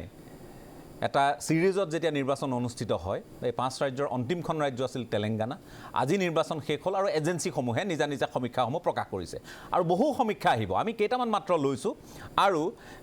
ইয়াতে দেখিবলৈ পোৱা গৈছে যে কোনোবাই যদি বিজেপিৰ পক্ষত কোনোবাই কংগ্ৰেছৰ পক্ষত তৎসত্ত্বেও ৰাজস্থান আটাইতকৈ যিখন ৰাজ্যক লৈ চৰ্চা হৈছিল যে ইয়াত এইবাৰ পৰম্পৰা ভংগ হ'ব অৰ্থাৎ কংগ্ৰেছে পুনৰ শাসনলৈ আহিব এই কথাখিনিক লৈ চৰ্চা হৈছিল সেই কথাবোৰ তেনেধৰণে কিন্তু সমীক্ষাই প্ৰতিপন্ন কৰা নাই যে কি নহওক আমি সেই বিষয়ে পাতিম কিন্তু আমি নিজৰ ৰাজ্য এখনৰ কথা পাতিব লাগিব উত্তৰ পূৰ্বাঞ্চলৰ মিজোৰাম শ্যামকানু মহন্ত মিজোৰামৰ প্ৰসংগত যদি চাওঁ যদি মই ইয়াত জন কি বাতে MNFক কিন্তু 10ৰ পৰা 14খন দিছে বৰ ইণ্টাৰেষ্টিং এইটো তাৎপৰ্যপূৰ্ণ আৰু ZPMক তেওঁলোকে 15ৰ পৰা 25খন দিছে কংগ্ৰেছক 5ৰ পৰা 9খন দিছে বিজেপিক 0ৰ পৰা 2খন দিছে আৰু আমি যদি কওঁ ইণ্ডিয়া টিভি CNXে MNFক 14ৰ পৰা 18খন দিছে আপোনালোকে দেখিছে এই স্ক্ৰীনত 12ৰ পৰা 16খন ZPMক দিছে আৰু তাৰ লগতে 8ৰ পৰা 10খন দিছে প্ৰথমটো ABP ভোটাৰ নহয় 15ৰ পৰা 21 12 18 এনে ঠিক আছে জন কি বাতে মাত্ৰ তেওঁলোকক এটা ZPMক তেওঁলোকে শাসন লাভ কৰিব বুলি দিছে আৰু ৰিপাব্লিকে দিছে 17ৰ পৰা 22খন দিছে MNFক MNF মোটামুটি চালকৰ আসনত আছে যদি সেই সমীক্ষাৰ ফালৰ পৰা ZPMও কিন্তু বৰ পিছে থকা নাই কংগ্ৰেছৰ সংখ্যাবোৰ আমি দেখিছোঁ 2ৰ পৰা 8 8ৰ পৰা 10 5ৰ পৰা 9 7ৰ পৰা 10 বিজেপি 0ৰ পৰা 5 0ৰ পৰা 2 0ৰ পৰা 2 আৰু 0 ৰিপাব্লিকৰ মতেতো 0 গতিকে শ্যামকানু মহন্ত মিজোৰাম মই কিন্তু এইবাৰ গোটেই নিৰ্বাচনটো কিন্তু প্ৰত্যেকখন ৰাজ্যতে ইমান আনকালে মই এটা কথা ক'ব বিচাৰোঁ যোৱা কেইটামান এক্সিট পোল সত্য প্ৰমাণিত হৈছে আৰু ডাঙৰ ডিফাৰেঞ্চ আছিলে এই নিৰ্বাচনটোত প্ৰত্যেকৰে বেলেগ বেলেগ অপিনিয়ন প্ৰত্যেকৰে বেলেগ বেলেগ অপিনিয়ন চেম্পল সাইজ বা সেইখিনি আমি দুটা কথা মই ক'ব খুজিছোঁ কিন্তু মিজোৰামৰ ক্ষেত্ৰত মোৰ কিন্তু এক্সিট পোলৰ লগত ইমান বিশ্বাস নাথাকে কাৰণ তেওঁলোকে যিটো চেম্পল চাইজ মোৰ ডাউট আছে যে কিমান ভিতৰলৈ গৈছে মিজোৰাম কাৰণ এইটো খুব মিজোৰামক চেম্পল চাইজলৈ কনচাৰ্ণ আছে কিন্তু মিজোৰামৰ নিৰ্বাচনত মই যদি ক'ব বিচাৰোঁ এই যিটো এক্সিট পোল আহিছে তাৰ পৰা মোৰ ভাৱ হয় ZPMে চৰকাৰ ফৰ্ম কৰিব ইয়াত যি আপুনি চাই মেজৰিটিয়ে কিন্তু ZPMক আগুৱাই ৰাখিছে আৰু কংগ্ৰেছৰ আলোচনা হৈছে মিজোৰাম আৰু কংগ্ৰেছৰ আমি কিন্তু প্ৰথমতে ভাবিছিলোঁ MNFে লাষ্টত এই মানে আমাৰ যিটো কুকি ঘটনাটো ঘটিলে জোৰামথাংগাই যিটো কুকি ঘটনাটো বেনিফিট ল'লে যে মণিপুৰৰ যিসকল কুকি জমি ট্ৰাইবছখিনি তেখেতসকলক ক'লে তহঁতি আমাৰ ভাই তহঁতি মই পিছত মোৰ বন্ধুসকলক খবৰ লওঁ তেওঁলোকে চুৰাচান্দপুৰৰ পৰা ইম্ফল হৈ নাহে তেওঁলোক আইজল হৈ যায় আৰু সেইটো নিৰ্বাচনত ডাঙৰ ইলেকশ্যন এটা কেম্পেইন কৰিলে এটা সময়ত MNF বহুত পিছ পৰি আছিলে মানে মিজোৰামত কোনো ডেভেলপমেণ্ট হোৱা নাই সেইকাৰণে মানুহৰ বহুত ক্ষোভ আছিলে ক্ষোভ হোৱাৰ পিছত মানে এনেকুৱা ভাৱ হৈছিলে যে ZPMে ভালকৈ চৰকাৰ ফৰ্ম কৰিব কিন্তু ZPMৰ সমস্যা তেওঁলোকে ইমান টকা পইচা নাই এটা দুৰ্বল পাৰ্টি কিন্তু মানুহৰ মাজত ZPMৰ নেতৃত্বৰ প্ৰতি খুব এটা ভাল ভাৱ আছে কিন্তু পিছত কি হ'ল জোৰামথাংগাই কেম্পেইন লগত বিজেপিৰ হাতখন জোৰামথাংগাই এটা কেম্পেইন কৰিলে কেম্পেইন কৰি পেলাই ক'লে যে নহয় কুকি জমি আমি ভাই show' as a protector of the Kuki জমি মিজো ফেমিলি জোৰামথাংগাই এটা নিৰ্বাচন খেলিলে আৰু তাৰপিছত তেওঁ অলপ ৰিজাল্ট আগতকৈ ভাল হ'ল কিন্তু আজিৰ দিনত মই আকৌ কৈছোঁ ZPMে বিজেপিৰ সমস্যা বিজেপিৰ কোনো চিটেই নাই ন তাত ZPM আৰু কংগ্ৰেছে চৰকাৰ ফৰ্ম কৰাৰ চান্স আছে চ' এই মোৰ দৃষ্টিত কংগ্ৰেছে মিজোৰামত এটা গুৰুত্বপূৰ্ণ ভূমিকা ল'ব কাৰণ MNFও মেজৰিটি নাপায় চাগে ZPMও মেজৰিটি নাপায় যদি কংগ্ৰেছ যদি ZPM MNFে চৰকাৰ ফৰ্ম কৰিব পাৰে নাইবা ZPM কংগ্ৰেছে চৰকাৰ ফৰ্ম কৰিব পাৰে কিন্তু বিজেপিৰ ৰিজাল্ট অৱশ্যম্ভাৱী আছিলে মিজোৰামত যদি কোনোবাই আশা কৰিছিলে ভুল কৰিছিলে কাৰণ এই যিটো চুৰাচান্দপুৰ যিটো কুকি ঘটনাটো হ'ল সেইটোৰ পিছত বিজেপিৰ প্ৰতি খ্ৰীষ্টান জনতাৰ এটা ডাঙৰ ক্ষোভ হৈছে এই কথাটো মই আগতেও কৈছোঁ লিখিছোঁ এই কথাটো মই মেঘালয়তো ফেচ কৰিছোঁ নাগালেণ্ডতো কৰিছোঁ আৰু মিজোৰামত বেছিকৈ কৰিছোঁ চ' গতিকে মিজোৰামৰ পৰা বিজেপি আশা নকৰাই ভাল মই বৰা ডাঙৰীয়া খুব চমুকৈ মই শ্যামকানু মহন্তৰ যিটো মিজোৰাম সম্পৰ্কে তেওঁ মতামত ব্যক্ত কৰিছে তাৰ লগত প্ৰায় 100% একমত এইটো এটা সুন্দৰ হেৰি হৈছে গতিকে মই বেলেগ এটা বাৰ্তা দিব বিচাৰিছোঁ যে মিজোৰামৰ নিৰ্বাচনটোৱে কিন্তু মিজো জাতীয়তাবাদৰ বিষয়ে কিন্তু সমগ্ৰ ভাৰতৰ ৰাজ্যক এটা শক্তিশালী বাৰ্তা দিছে ZPMেই হওক বা ZPMৰ লগত বিজেপিৰ হাত কিমান পৰ্যায়লৈকে আছে নাই এটা বিতৰ্কৰ বিষয় বা MNFেই হওক তেওঁলোকৰ দুটা কথা আপোনাৰ খুব কিন্তু লক্ষণীয় চাব লগা আকৰ্ষণীয় আছিল এটা হ'ল যে তাৰ মুখ্যমন্ত্ৰী জোৰামথাংগাই তেওঁ কৈছিল ভাৰতত নজিৰবিহীন অভূতপূৰ্ব কেতিয়াও হোৱা নাই যে ভাৰতৰ প্ৰধানমন্ত্ৰীয়ে যদি আহি কোনো নিৰ্বাচনী সভাত ভাগ লয় সেইখন সভাৰ মঞ্চত মই নবহোঁ। মানে আগৰ আমি গোপীনাথ বৰদলৈৰ লগত নেহেৰুৰ হোৱা বিতৰ্ক বা তেওঁলোকৰ লিখালিখিৰ কথা জানো, বিষ্ণুৰাম মেধিৰ লগত জানো, কিন্তু ইমান এটা কঠোৰ স্থিতি এখন প্ৰান্তীয় এখন সৰু ৰাজ্য কিন্তু তেওঁলোকৰ জাতীয়তাবাদৰ ধাৰণাটো কিমান সজীৱ সতেজ এইবোৰৰ পৰা অকল আমাৰ অসম গণ পৰিষদক কৈতো লাভেই নাই। সদৌ অসম ছাত্ৰ সন্থাৰ দৰে অৰাজনৈতিক বুলি দাবী কৰা নেতা আজিকালি বেলেগ বেলেগ কাৰণত বিতৰ্কলৈ অহা সেইসকলেও তাৰ পৰা কিন্তু শিকা উচিত। দ্বিতীয় কথাটো হ'ল নেডাৰ আহ্বায়ক অসমৰ মুখ্যমন্ত্ৰী ডক্টৰ হিমন্ত বিশ্ব শৰ্মা। ডক্টৰ হিমন্ত বিশ্ব শৰ্মায়ো নেডাৰ বা আজি 2 বছৰমানৰ আগলৈকে এই যে চৰকাৰ ভঙা পতাৰ ক্ষেত্ৰত সম্পূৰ্ণ কি ধৰণৰ এটা ভূমিকা পালন কৰিছিল ৰাজনৈতিক বিশ্লেষকসকলে মত প্ৰকাশ কৰি থৈ গৈছে। এইবাৰ নিৰ্বাচনত অত্যন্ত লক্ষণীয় কথা হ'ল আজি মোদী ডাঙৰীয়াটো নাহিলেই ডক্টৰ শৰ্মাও কিন্তু তালৈ একবাৰ নগ'ল। গতিকে গোটেই কথাটোৱে প্ৰান্তীয় সৰু হ'লেও আমাৰ উত্তৰ পূৰ্বাঞ্চলৰ বহু ক্ষেত্ৰত পাছপৰা হ'লেও নিজৰ জাতীয়তাবাদী আৰু নিজৰ স্বাভিমানী চিন্তাক আগুৱাই দিব পৰা এটা মিজু জাতি, তেওঁলোকক সেইবাবে মই নমস্কাৰ জনাইছোঁ। হয়, ঠিক আছে। মই আৰু এটা বাণিজ্যিক বিৰতি লওঁ। পাৰুলজী আমাৰ সৈতে সংযুক্ত হৈ আছে। পাৰুলজী জুড়ে ৰহিয়ে हमसे बने रहिए। আৰু আমাৰ সৈতে অনিল সামন্তজীও আছে, আপ ভি জুড়ে ৰহিয়ে। আৰু আমি তেলেংগানাৰ পৰা আমি মনীষ কুমাৰ মিশ্ৰাক পাম আৰু লগতে আমি ৰাজস্থানৰ পৰা প্ৰমোদ তিৱাৰীক পাম। আমি তেওঁলোকৰ সৈতেও কথা পাতিম। এটা বাণিজ্যিক বিৰতিৰ পাছত পুনৰ আহি আছোঁ।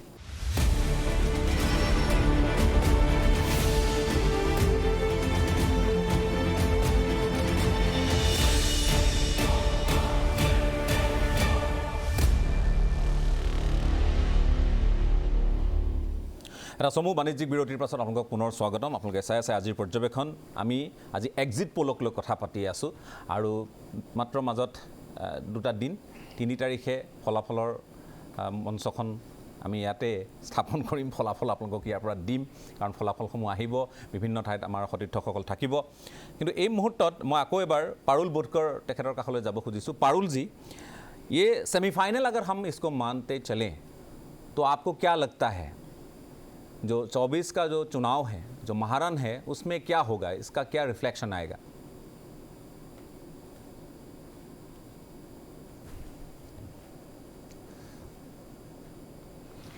देखिए, ये कहना तो मैं समझूंगी कि गलत होगा कि विधानसभा चुनाव का कोई ये सेमीफाइनल है और इसका कुछ वो होगा। हाँ, साउथ में हम मान सकते हैं कि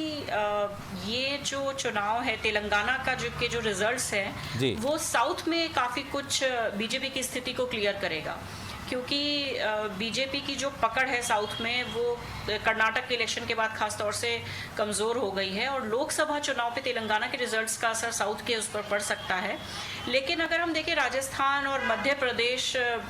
के इलेक्शंस को, तो यहाँ पर जो ज़्यादातर मुद्दे भी जो रहे हैं वो स्थानीय मुद्दे रहे हैं और लोकसभा चुनाव में आजकल वोटर बहुत स्मार्ट हो गए हैं। उनके लिए लोकल मुद्दे और लोकसभा चुनाव के मुद्दे, विधानसभा चुनाव के मुद्दे वो बहुत ही क्लियर अलग अलग लेकर चलते हैं। तो टोटलिटी में अगर हम देखें तो रिफ्लेक्शन बहुत ज़्यादा लोकसभा चुनाव का पड़ेगा ये तो मुझे नहीं लगता है। लेकिन हाँ, एक कॉन्फिडेंस की जो बात है वो ज़रूर आएगी। अगर कांग्रेस इसमें इन सभी 5 उसमें रिजल्ट में अच्छा परफॉर्म करती है तो कांग्रेस अगले साल काफ़ी कॉन्फिडेंस के संग लोकसभा चुनाव में उतरेगी और बीजेपी के लिए अपना कॉन्फिडेंस बनाए रखने लिए इन 5 चुनाव में अपनी परफॉर्मेंस को बेहतर करने का एक चैलेंज तो है ही जी। लेकिन तेलंगाना का जो रुझान है, माफ़ कीजिएगा, इसको लेके काफ़ी आलोचनाएँ हैं अभी कि वहाँ पे केसीआर की जो शासन था अभी जिस दौरान वहाँ पे चल रहा है, तो और साथ ही में ये बात भी है कि इंडिया अलायंस में केसीआर नहीं है या बीआरएस नहीं है, उसको लेके भी काफ़ी आलोचनाएं हैं। तो मान लीजिए कि अगर वहाँ पे हंग असेंबली हो गया तो किस पक्ष में जा सकता है, कैसे वहाँ पे बातचीत आगे बढ़ सकता है, आपको क्या लगता है?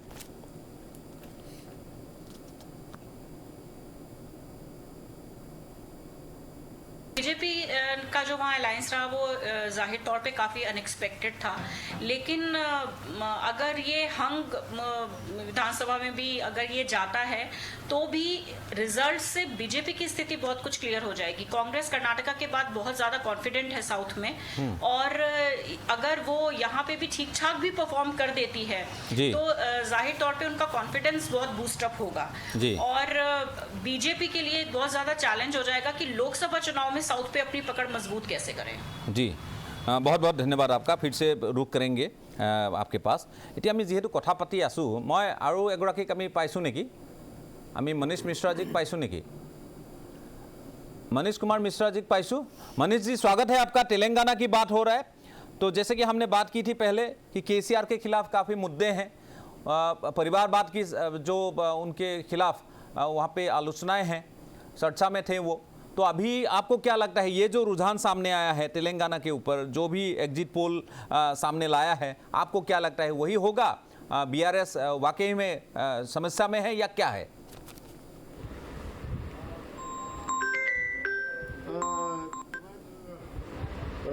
राजदीप जी धन्यवाद मुझे जोड़ने के लिए। बीआरएस के लिए बहुत बड़ा झटका है ये एग्जिट पोल। हालांकि बीआरएस के लीडर रामाराव ने साफ कहा है कि इस एग्जिट पोल पर भरोसा नहीं किया जा सकता है। जब पोलिंग चल रही थी उस समय ही एग्जिट पोल आने शुरू हो गए थे। तेलंगाना में देर तक पोलिंग हुई है, लेकिन जो एग्जिट पोल के नतीजे आए हैं कहीं न कहीं बीआरएस के लिए बहुत बड़ा झटका है। कांग्रेस में खुशी की लहर है। शायद कांग्रेस को फिर से कर्नाटक के बाद तेलंगाना में एक बड़ी जीत मिलने जा रही है। कांग्रेस के लिए एक बड़ी ये खुशी की खबर है।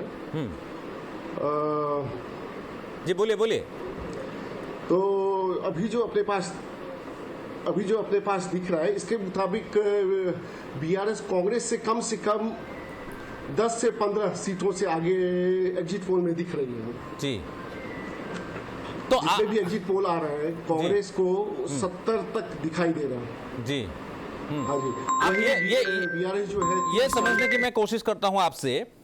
जैसे कि बीआरएस अभी वहाँ पे पीछे है, कांग्रेस से पीछे है। अलग अलग एजेंसियाँ बोल रहे हैं कि ये नहीं, अभी बीआरएस को झटका है। तकरीबन 88 सीटें उनकी थी पिछले चुनाव में, अभी वो नीचे गिर रहा है तकरीबन। तो ये इंडिया अलायंस में भी ये लोग नहीं है, बीजेपी के साथ भी बिल्कुल खुल्लम खुल्ला दोस्ती उनका नहीं है। लेकिन फिर भी सरकार की अगर बात आती है या हंग असेंबली होता है, तो आपको क्या लगता है वहाँ पे इक्वेशंस कैसे बनेंगे? देखिए, हंग असेंबली की सिचुएशन में बीआरएस कांग्रेस के साथ भी जा सकती है और बीआरएस बीजेपी के साथ भी आ सकती है। रीजनल पार्टी, हालांकि बीआरएस टीआरएस सब बीआरएस बन गई और ये खुद को राष्ट्रीय पार्टी के रूप में स्थापित करने की कोशिश कर रही है। लेकिन बीआरएस अभी बेसिकली तेलंगाना बेस्ड पार्टी, एक क्षेत्रीय पार्टी है, और क्षेत्रीय पार्टी के साथ ये कहीं ना कहीं एक सुविधा उन्हें होती है कि वो दोनों ध्रुव की तरफ मुड़ सकते हैं। उन्हें ना तो उत्तर से परहेज है ना दक्षिण से परहेज है, यानी वो बीजेपी की तरफ भी जा सकते हैं और वो कांग्रेस की तरफ भी जा सकते हैं। नो डाउट बीआरएस के साथ एमआईएम है और एक मुस्लिम वोट का भी डर है एक बीआरएस को, लेकिन इसके बाद भी अगर सत्ता का स्वाद चखने को मिले तो बीआरएस बीजेपी की तरफ भी जा सकती है। लेकिन ये बताएं आप कि जैसे कि हमने नेशनल जो भी एजेंसियां हैं उनकी जो अभी एग्जिट पोल है वो सामने आया है, और ज़्यादातर एग्जिट पोल जो भी रिफ्लेक्शन है उनके बीआरएस के खिलाफ तकरीबन आप इसको मान सकते हैं। लेकिन जो वहाँ पे जो लोकल एजेंसीज हैं या आप लोग जैसे वरिष्ठ पत्रकार वहाँ पे हैं, काफ़ी सालों से आप लोगों का अनुभव है, आप लोगों को क्या लगता है ये चुनाव किस तरफ जा सकता है, ये रुझान किस तरफ जा सकता है? राजदीप, जो एग्जिट पोल के नतीजे अभी जो दिख रहे हैं ना, इसका उलटना बहुत मुश्किल लग रहा है। अधिक से अधिक ये हो सकता है कि बीआरएस और कांग्रेस के बीच अंतर कम हो, लेकिन अब ये कहना इस नतीजे के बाद, आज के एग्जिट पोल के बाद ये कहना कि बीआरएस अब सत्ता में आ जाएगी, ये मुश्किल लग रही है कहीं ना कहीं। जिस तरह से कांग्रेस ने यहाँ अपनी ताकत झोंकी है, जिस मोटिवेशन के साथ इन लोगों ने काम किया है, तो कहीं न कहीं कांग्रेस की लहर तो अभी अब दिख रही है यहाँ पे। बीजेपी बीआरएस के लिए ये एक मुश्किल की घड़ी है यहाँ। बीजेपी के लिए क्या है, खुशखबरी है या दुखद भरी कहानी होगा वहाँ पे? बीजेपी के लिए तो ये दुखद भरी कहानी ही है। हालांकि इन लोगों ने लड़ाई बहुत पहले छोड़ दी थी। कर्नाटक चुनाव में बीजेपी की हार के बाद बीजेपी ने तेलंगाना में अपने लिए स्ट्रेटेजी बदली। लगभग मई जून तक बीजेपी बहुत अच्छी कंडीशन में थी। यहाँ पे पार्टी के लोग बहुत जुझारू तरीके से जूझ रहे थे और अच्छे नतीजे की उम्मीद कर रहे थे जी। लेकिन बीच रास्ते में इनके मुखिया के बदलने से, बांडी संजय जो बीजेपी के स्टेट प्रेसिडेंट थे, उनके बदलने से पार्टी में कहीं न कहीं पार्टी को बहुत नुकसान झेलना पड़ा। कार्यकर्ताओं में रोष भी आया, उनका मनोबल भी टूटा और इस वजह से बीजेपी बहुत पीछे होती दिख रही है। नहीं तो पिछले मई जून तक बीजेपी इतनी खराब कंडीशन में थी नहीं जैसी एग्जिट पोलों में बीजेपी दिख रही है। आसाम के मुख्यमंत्री वहां पे गए थे। इसका फायदा कहीं न कहीं जी आसाम के मुख्यमंत्री वहां पे गए थे। उन्होंने ये ऐलान किया था अगर बीजेपी की सरकार बनती है वहां पे तो तेलंगाना को भाग्यनगर का नाम से जाना जाएगा। हैदराबाद को माफ कीजिएगा। बीजेपी जी बिल्कुल सही। हेमंत बिस्वा शर्मा यहाँ आए थे, यहाँ पे लक्ष्मी टेम्पल भी गए थे, चार मीनार एरिया में भी वो घूमे थे, बहुत अच्छी रैली भी की थी, रैली में भीड़ भी आई थी। लेकिन बीजेपी कहीं न कहीं खुद को पीछे कर लिए। जिस फ्रंट फुट पे आके बीजेपी खेल रही थी और अचानक बीजेपी ने अपने लीडर को चेंज कर लिया यहाँ पे। इसका असर ये हुआ कि इनके कैडर में बहुत खराब मैसेज गया और कहीं न कहीं बीजेपी के जो सपोर्टर थे वो भी थोड़े से अपनी स्ट्रेटेजी चेंज करने को मजबूर हो गए। जी ठीक है। बीजेपी का जो लाइन है एक हिंदुत्व का लाइन है, उस लाइन पर बीजेपी आगे बढ़ने में सफल नहीं हो पाई। वो लाइन से बीजेपी पीछे हट गए और इसका फायदा कहीं ना कहीं कांग्रेस को मिल रहा है। ठीक है, रुक करेंगे आपके पास। मैं আকৌ এবাৰ আহিব খুজিছোঁ ৰামকৃষ্ণ ঘোষ ডাঙৰীয়া। বিজেপিয়ে আপোনঘাতী কিছু সিদ্ধান্ত তেলেংগানাৰ ক্ষেত্ৰত লোৱা বুলি যিখিনি কথা কৈছে মই সেই সন্দৰ্ভত জানিব খুজিছোঁ যে কিয় এই পৰিৱেশ পৰিস্থিতি যিহেতু আপোনালোকৰ অনুকূলেই আছিলে প্ৰতিকূলে যোৱাৰ ক্ষেত্ৰত আপোনালোকেই কিছু পদক্ষেপ ল'লে বা দলৰ শীৰ্ষ নেতৃত্বত ল'লে, ইয়াৰ ফল হয়তো আপোনালোকে ভুগিব লাগিব। আৰু যিটো এইসকল লোক পাৰুল বুটকৰ মই কওঁ আপোনাক যে প্ৰায়ে তেওঁ যেতিয়া আমাৰ আলোচনালৈ আহে তেওঁ কিন্তু বিজেপিৰ বিষয়ে বৰ সাংঘাতিক বেয়াকৈ নকয়। গতিকে তেনে এগৰাকী আলোচক ইয়াত আছে, সমালোচক ইয়াত আছে, বা মই যোৱাবাৰো মনীষ কুমাৰ মিশ্ৰ ডাঙৰীয়াৰ সৈতেও কথা পাতিছোঁ, তেখেতেও বৰ সাংঘাতিক বেয়াকৈ কথাবোৰ কোৱা নাই। তৎসত্ত্বেও তেওঁলোকৰ মুখত যেতিয়া এইবোৰ কথা স্থান পাই যায় তাৰমানে কথাবোৰ বৰ ভাল হৈ থকা নাই বিজেপিৰ কাৰণে, তেলেংগানাতে হওক বা আন ৰাজ্যতে। শুনক, ভাৰতত এতিয়া দুই ধৰণৰ ট্ৰেণ্ড চলি আছে। ভাৰতত এইটো বহুত আগৰ পৰাই চলি আছে ট্ৰেণ্ডটো হ'ল কি, এটা হ'ল ৱাৰ অন কনফিউজন আৰু এটা হ'ল কি ৱাৰ অন ডেভেলপমেণ্ট। আমাৰ চৰকাৰ অহাৰ পিছত আপোনালোকে লক্ষ্য কৰিব গাঁৱে ভূঞেৰ পৰা আৰম্ভ কৰি সকলো ক্ষেত্ৰত ডেভেলপমেণ্ট দুইটা ফ্ৰণ্টত হৈ আছে। এটা হ'ল ইনফ্ৰাষ্ট্ৰাকচাৰ আৰু এটা হ'ল ৱেলফেয়াৰ। এইটো ক্ষেত্ৰত চলি আছে। কিন্তু এই কথাটো আমি আমাৰ ভাৰতৰ জনকক যিমান বুজাব লাগে হয়তো সাউথ ইণ্ডিয়াৰ নিচিনা ষ্টেটত ইমান বুজাব পৰা নাই। এই ক্ষেত্ৰত কি কৰি দিয়ে, ৱাৰ অন কনফিউজন যিটো হয়, কিবা এজন গ্ৰেট লিডাৰে কৈছিলে, ডাঙৰ মানুহে কৈছিলে যে যেতিয়া আমি একো কৰিব নোৱাৰোঁ তেতিয়া কনফিউজন দি দিয়া। আপুনি ৰাহুল গান্ধীক দেখিব কিবা এটা গ্যাৰাণ্টি কথা কয় কিন্তু আজিলৈকে ইমপ্লিমেণ্ট কৰা নাই, ক'তো কৰা নাই। তো এইবিলাক কনফিউজনৰ স্থিতি যেতিয়া হয়, এইটো কৰ্ণাটকত ক্ষেত্ৰতে হওক তেলেংগানাৰ ক্ষেত্ৰত হওক, তেতিয়া বিজেপি অলপ হলঠেকত পৰে। তো কিয় পৰে, কাৰণ আমিতো কামটো কৰিব খোজোঁ কিন্তু কনফিউজনটো এনেধৰণৰ ক্ৰিয়েট কৰি দিয়ে যে তেতিয়া আমাৰ নিচিনা দলৰ অলপ অসুবিধা হৈ যায়। আৰু এই অসুবিধাটোৱে আমি দেখা পাইছোঁ গোটেই ক্ষেত্ৰত। আপুনি কনফিউজনে আপোনালোকক যদি 24লৈকে এই পৰিস্থিতিৰ মাজলৈ লৈ যায় তেতিয়াহ'লে দেখোন কথা বিকল। না, এটা কথা বিভিন্ন ইলেকশ্যনত ইতিমধ্যে প্ৰুফ হৈছে যে যদিও বিভিন্ন ষ্টেটত যিটো ষ্টেটত বিৰোধী দল থাকে সেই ষ্টেটে পূৰা লোকসভাত কিন্তু বিজেপিকে ভোট দিয়ে। এই ক্ষেত্ৰত কোনো কনফিউজন নাই, কাৰণ ৰাইজে এইটো একদম ঠিক কৰি দিছে। কেতিয়াবা এই যে কনফিউজন যিটো আহি যায় তেতিয়া এণ্টি ইনকাম্বেঞ্চি ফেক্টৰটো কেতিয়াবা কাম কৰি দিয়ে, যদি আপুনি নিৰপেক্ষভাৱে ক'ব খোজে। কিন্তু বহুত সময়ত এইটো কাম নকৰে। এই ক্ষেত্ৰত আমি আশাবাদী যে মিজোৰামত কি হ'ব এই মুহূৰ্তত আমি ক'বলৈ নাযাওঁ, কিন্তু প্ৰত্যেকটা ক্ষেত্ৰত আপুনি দেখিব যে বিজেপি কিন্তু ভোটটো বাঢ়িছে। আমি কণ্টেষ্টত আহি গৈছোঁ, ক'ৰবাততো কৈয়ে দিছে যে আমি চৰকাৰ বনাই পেলাম। ঠিক আছে, বৰ্ণালী খুব চমুকৈ এই গোটেই কথা বতৰাখিনি আলোচনা হোৱাৰ পাছত কংগ্ৰেছৰ কাৰণে দেখোন এতিয়া আমি দেখিছোঁ যে ভাল অকণমান বাৰ্তাবোৰেই আহি আছে। তেলেংগানাৰ পৰা আৰম্ভ কৰি আজি ছত্তীশগড়ৰ পৰা আৰম্ভ কৰি যিকেইজনক পালোঁ তেওঁলোকেও সেই ধৰণে কথাখিনি কৈছে নিশ্চয় বৰ্ণালী অকণমান আশ্বস্ত হৈছে ভালো লাগিছে চাগে মোৰ ৰাজীৱ দা অন এ লাইটাৰ নোট এতিয়া তেলেংগানাবাসীয়ে ডিচাইড কৰিছে যে তেওঁলোকে ভাগ্যনগৰ বিৰিয়ানী নাখায় তেওঁলোকে হায়দৰাবাদ বিৰিয়ানীয়ে খাব আৰু এতিয়া চাওক হাং এছেম্বলি কথা কৈছে এতিয়া মিজোৰামত হাং এছেম্বলি হ'বগৈ য'ত নেকি কংগ্ৰেছে নিৰ্ণায়ক ভূমিকা ল'ব মই আগতো কৈছোঁ কিন্তু এতিয়া যে তেলেংগানাৰ কথা বাৰে বাৰে কোৱা হৈছে যে হাং এছেম্বলি হ'ব বুলি কিন্তু তাতে মেজৰিটি আমাৰ কংগ্ৰেছে ছিট পাব 68 to 70 ভিতৰত আজি ছিট থাকিব সেইটো কথা মই আপোনাক আজি আশ্বস্ত কৰি দিলোঁ আৰু 3 তাৰিখে যোনে নাহক আৰু কোনোবা এজন আহিব আমাৰ পৰা আমি আপোনালোকলৈ মিঠাই পঠিয়াম যে আমি ইমান ভাল ৰিজাল্ট এটা কৰিছোঁ আমি খুবেই সুখী আশাবাদী কাৰণ আমাৰ আমাৰ কৰ্মীসকলৰ যি উৎসাহ উদ্যম দেখিছে আমি নিজে চাইছোঁ আমি বহু ক্ষেত্ৰত মানে ভিতৰি গৈ পেলাই সকলো কৰ্মীৰ লগত কথা পাতিছোঁ আৰু একদম গ্ৰাউণ্ড জিৰ' ৰিপৰ্ট আমি লৈ আহিছোঁ এতিয়া চাওক বিজেপিয়ে ডেভেলপমেণ্টৰ কথা কৈছে যে আমাৰ সন্মানীয় বিধায়কগৰাকীয়ে কৈছে যে বিজেপিয়ে ডেভেলপমেণ্টৰ কথা কয় কিন্তু এতিয়া যদি আমি ৰাজস্থানৰ নিৰ্বাচনী প্ৰচাৰলৈ যদি ঘূৰি যাওঁ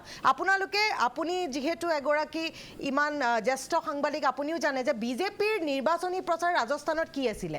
যে ইকবাল ভাৰ্চেছ কানহাইয়া কুমাৰহে আছিলে আপোনাৰ কানহাইয়া লাল আছিলে ইকবাল ভাৰ্চেছ কানহাইয়া লাল য'ত নেকি হিন্দু মুছলমানৰ একদম সম্পূৰ্ণ এটা ৰাজনীতি কৰিবলৈ গুচি গৈছিলে সচৰাচৰ আমাৰ ইলেকশ্যন কমিশ্যনে বিজেপি চৰকাৰখনৰ ওপৰত কিবা এটা কমেণ্ট কৰিলে নটিচ পঠাই দিয়ে কিন্তু আপুনি তাতে কিছুমান এছেম্বলি আছে যেনেকৈ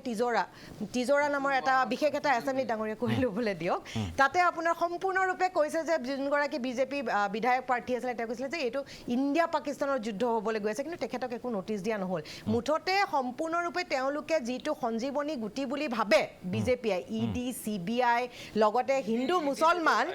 মই কথা কয় ইডিয়ে ক'ত পইচা পোৱা নাই কওকচোন ইডিৰ কাম কৰে হয় ইডি আপুনি ক'বলৈ আজি বেলেগ কথা কৰে নেকি না ঠিক আছে কথাবিলাক আপুনি ঠিক আছে না মই এটা বিৰতি ল'ব লাগিব আজি আপুনি ধৰক এটা বিৰতি লৈ লওঁ কিন্তু সেই সঞ্জীৱনী আৰু মই খাই দিয়ে তেলেংগানাৰ ফলাফলখিনি দেখুৱাই দিওঁ তেলেংগানা এক মিনিট বৰ্ণালী এক মিনিট তেলেংগানাৰ মই তালিকাখন দেখুৱাই দিওঁ তেলেংগানাৰ এবাৰ তেলেংগানাৰ তালিকাখন আমাৰ দৰ্শকসকলে এইখিনিও চাবলৈ নিশ্চয় ইচ্ছা কৰে মই দেখুৱাই দিছোঁ তেলেংগানাত মুঠ আসন আছে 119খন আপোনালোকে জানে 119খন আসন আৰু 119খনত যিহেতু আপোনালোকে সকলোৱে গম পায় যে তেলেংগানাৰ এই নিৰ্বাচনটো অতি গুৰুত্বপূৰ্ণ BRSৰ ক্ষেত্ৰত আমি যদি চাওঁ কিন্তু জন কি বাতে কি কৈছে জন কি বাতে কংগ্ৰেছক দিছে 48ৰ পৰা 64খন ইয়াত আৰু বেলেগ ক'বলগীয়া নাই তাৰমানে কংগ্ৰেছ আগত আছে BRSক দিছে 40ৰ পৰা 55খন য'ত 88খনত তেওঁলোক আছিল বিজেপিক দিছে 7ৰ পৰা 13খন আৰু AIMIMক দিছে 4ৰ পৰা 7খন গতিকে কি হ'ব তেলেংগানাত তাৰ অনুমান এটা আমি আভাস এটা পাব পাৰোঁ CNN কি দিছে CNN কংগ্ৰেছক পোনপটীয়াকৈ 56খন দিছে গতিকে সেইফালৰ পৰা যদি চাওঁ BRSক 48খন দিছে বিজেপিক 10খন দিছে আৰু AIMIMক 5খন দিছে গতিকে ইয়াত আমি সকলোৱে জানো যে 119খনত এতিয়া আমি 60খন তাত লাগিবই আৰু সেইফালৰ পৰা সংখ্যাবোৰ বৰ কাষ চপা গৈ নাই অৰ্থাৎ ওলমি আছে ওলমা সদনৰ দিশে যেন কথাবোৰ গৈ আছে পোল ষ্টাৰ্টে কেনেধৰণে দিছে 48ৰ পৰা 58খন দিছে BRSক কিন্তু দিছে 49ৰ পৰা 59খন দিছে 60 কিন্তু দিয়া নাই দেই বৰ চাব বৰ তাৎপৰ্যপূৰ্ণ আৰু লগতে বিজেপিক 5ৰ পৰা 10খন দিছে AIMIMক 6ৰ পৰা 8খন দিছে এতিয়া টুডে চাণক্যই দিছে আমি ক'ব পাৰোঁ 33 যোগ বিয়োগ 3 মই আকৌ এবাৰ ফুল স্ক্ৰীনত দেখুৱাবলৈ অনুৰোধ জনাম তেলেংগানাৰ শেষৰ নম্বৰটো আমি ক'বলৈ ভাল পাম 33 যোগ বিয়োগ 9 ক্ষমা কৰিব আৰু 71 যোগ বিয়োগ 9 এইটো BRSক দিছে সেইফালৰ পৰা মাত্ৰ টুডে চাণক্যৰ ফালৰ পৰাহে BRSে তাত চৰকাৰ কৰিব পাৰে অন্যথা হাং এছেম্বলি হোৱাৰ সম্ভাৱনীয়তা বেছি আৰু জন কি বাতৰ ফালৰ পৰা যদি কওঁ তেতিয়াহ'লে কংগ্ৰেছৰ চৰকাৰ হ'ব পাৰে সেই সম্ভাৱনীয়তা দুটা ডাঙৰ সম্ভাৱনীয়তা বাকীবোৰ ওলমি আছে মধ্যপ্ৰদেশত ABP-C ভোটাৰে কি কৈছে সেইখিনি দেখুৱাই লওঁ মধ্যপ্ৰদেশৰ আসনৰ কথা আমি কৈছিলোঁ জন কি বাতৰ কথাখিনি ABP-C ভোটাৰ অত্যন্ত গুৰুত্বপূৰ্ণ বিজেপিক 88খনৰ পৰা 112খন দিছে ABP-C ভোটাৰ মধ্যপ্ৰদেশৰ শেহতীয়া ৰিজাল্ট আহিছে কংগ্ৰেছক 113ৰ পৰা 137 দিছে আৰু অন্যান্যক দিছে 2ৰ পৰা 8খন ABP-C ভোটাৰ এনে এটা এজেঞ্চি যি এই মুহূৰ্তত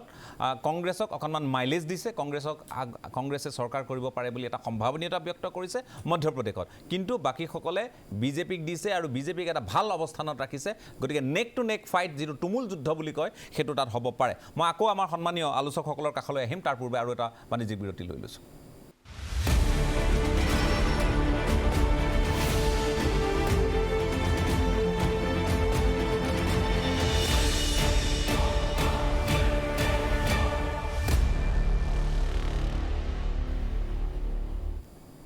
বিৰতিৰ পাছত আপোনালোকক পুনৰ স্বাগতম আমি শ্যামকানু মহন্ত আৰু ময়ূৰ বৰুৱা ডাঙৰীয়া দুয়োগৰাকীক মই অনুষ্ঠানৰ পৰা বিদায় দিব লাগিব বাকী অতিথিসকল থাকিব তেওঁলোকৰ ক্লোজিং ৰিমাৰ্ক ল'ব খুজিছোঁ শ্যামকানু মহন্তৰ লোকসভাত ইয়াৰ প্ৰভাৱ কি কেনেধৰণে নিৰ্বাচনৰ বিষয়ে কওক চেতন ভগতে এইমাত্ৰ টুইট কৰিছে যে এনেকুৱা নিৰ্বাচন দেখা নাই যে প্ৰত্যেকটোৱে বেলেগ বেলেগ মানে ফলাফল দিছে সমীক্ষা এক্সিট পোল চ' তাৰ মানে এইবাৰ খুব এটা কঠিন নিৰ্বাচন হৈছে কিন্তু এই কঠিন নিৰ্বাচনত মই আজি এটা প্ৰেডিকশ্যন কৰি যাওঁ তেলেংগানাত কংগ্ৰেছে ভালকৈ জিকিব কাৰণ মই নাভাবোঁ যে এটা যদি মানুহে সিদ্ধান্ত লৈছে পূৰা সিদ্ধান্ত লৈছে কাৰণ তেলেংগানাত এটা সিদ্ধান্ত যদি BRSক খেদাব খুজিছে পূৰা সিদ্ধান্ত লৈছে মোৰ দৃষ্টিত বাকী ছত্তীশগড়ৰ মোৰ দৃষ্টিতে কংগ্ৰেছে চৰকাৰ ফৰ্ম কৰিব এই দুটা কিন্তু ৰাজস্থানত ডেফিনেটলি বিজেপি এডভান্টেজত আছে বা মধ্যপ্ৰদেশ বিজেপি এডভান্টেজ আছে দুইটাতে মই এটা কথা ক'ব খুজিছোঁ শিৱৰাজ সিং চৌহান ফেক্টৰটো আৰু ৰাজস্থানত অশোক গেহলট ফেক্টৰ তেওঁলোকে গ্ৰাউণ্ডত আটাইতকৈ ইণ্টাৰেষ্টিং কথা কংগ্ৰেছে গাঁও অঞ্চলত ভাল ভোট পাইছে মহিলাৰ ভাল ভোট পাইছে যিটো ৰাজস্থানত পাইছে মধ্যপ্ৰদেশ আকৌ শিৱৰাজ সিং চৌহানে মহিলাৰ ভোট পাইছে চ' নিৰ্বাচনীসকলৰ কাৰণে মহিলাসকল অতি গুৰুত্বপূৰ্ণ ভোটাৰ হৈছে গাঁৱত আৰু কাষ্ট ডিভিজন এংগল দেখা গৈছে যে যিসকল অনুসূচিত জাতি জনজাতি বা পিছপৰা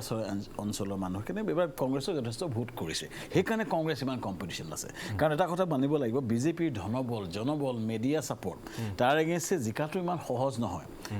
যদিও এণ্টি ইনকামবেঞ্চি আছে মোদী ফেক্টৰ বিজেপিৰ ফালে বহুখিনি প্লাছ পইণ্ট আছে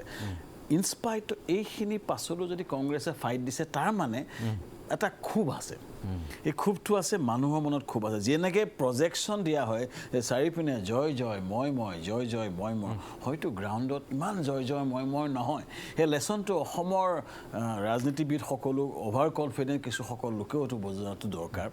যে ময়ো এতিয়া ফিল কৰিছোঁ যে গ্ৰাউণ্ডত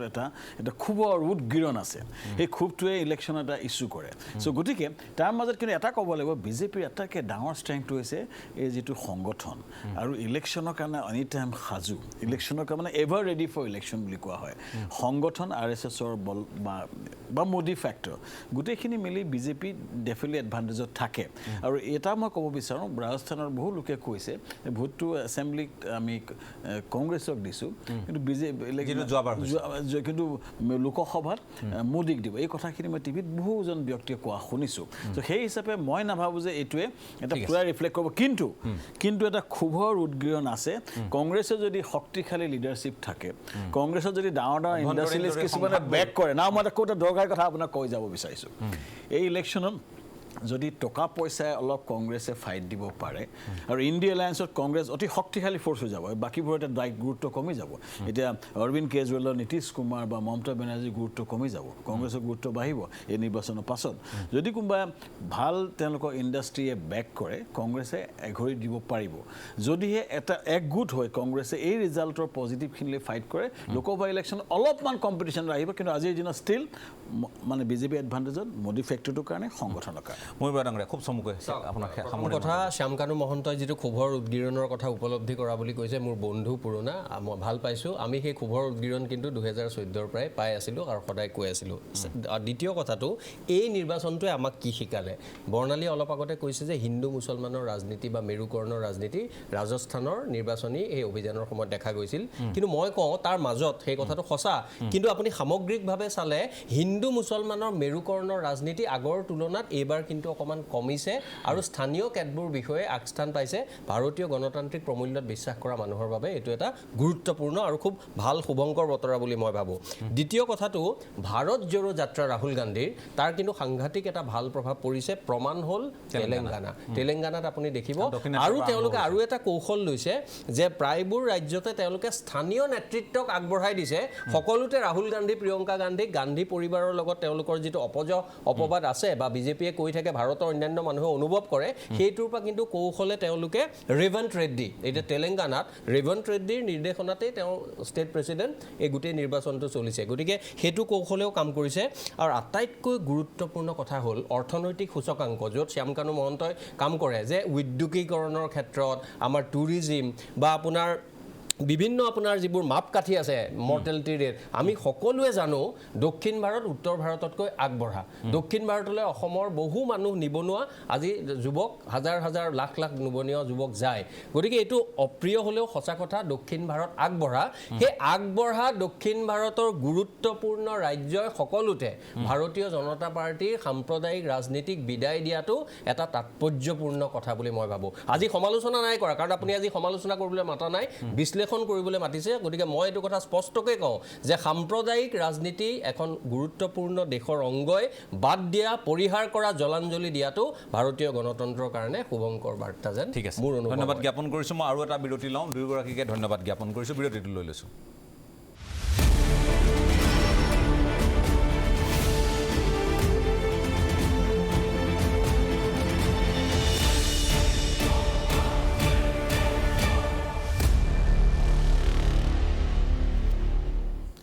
সমূহ বাণিজ্যিক বিৰতিৰ পাছত আপোনালোকক পুনৰ স্বাগতম আপোনালোকে চাই আছে আজিৰ পৰ্যবেক্ষণ এক্সিট পোলক লৈ কথা পাতি আছোঁ ৰাজস্থানৰ যদি তালিকাখন দেখুৱাব পাৰোঁ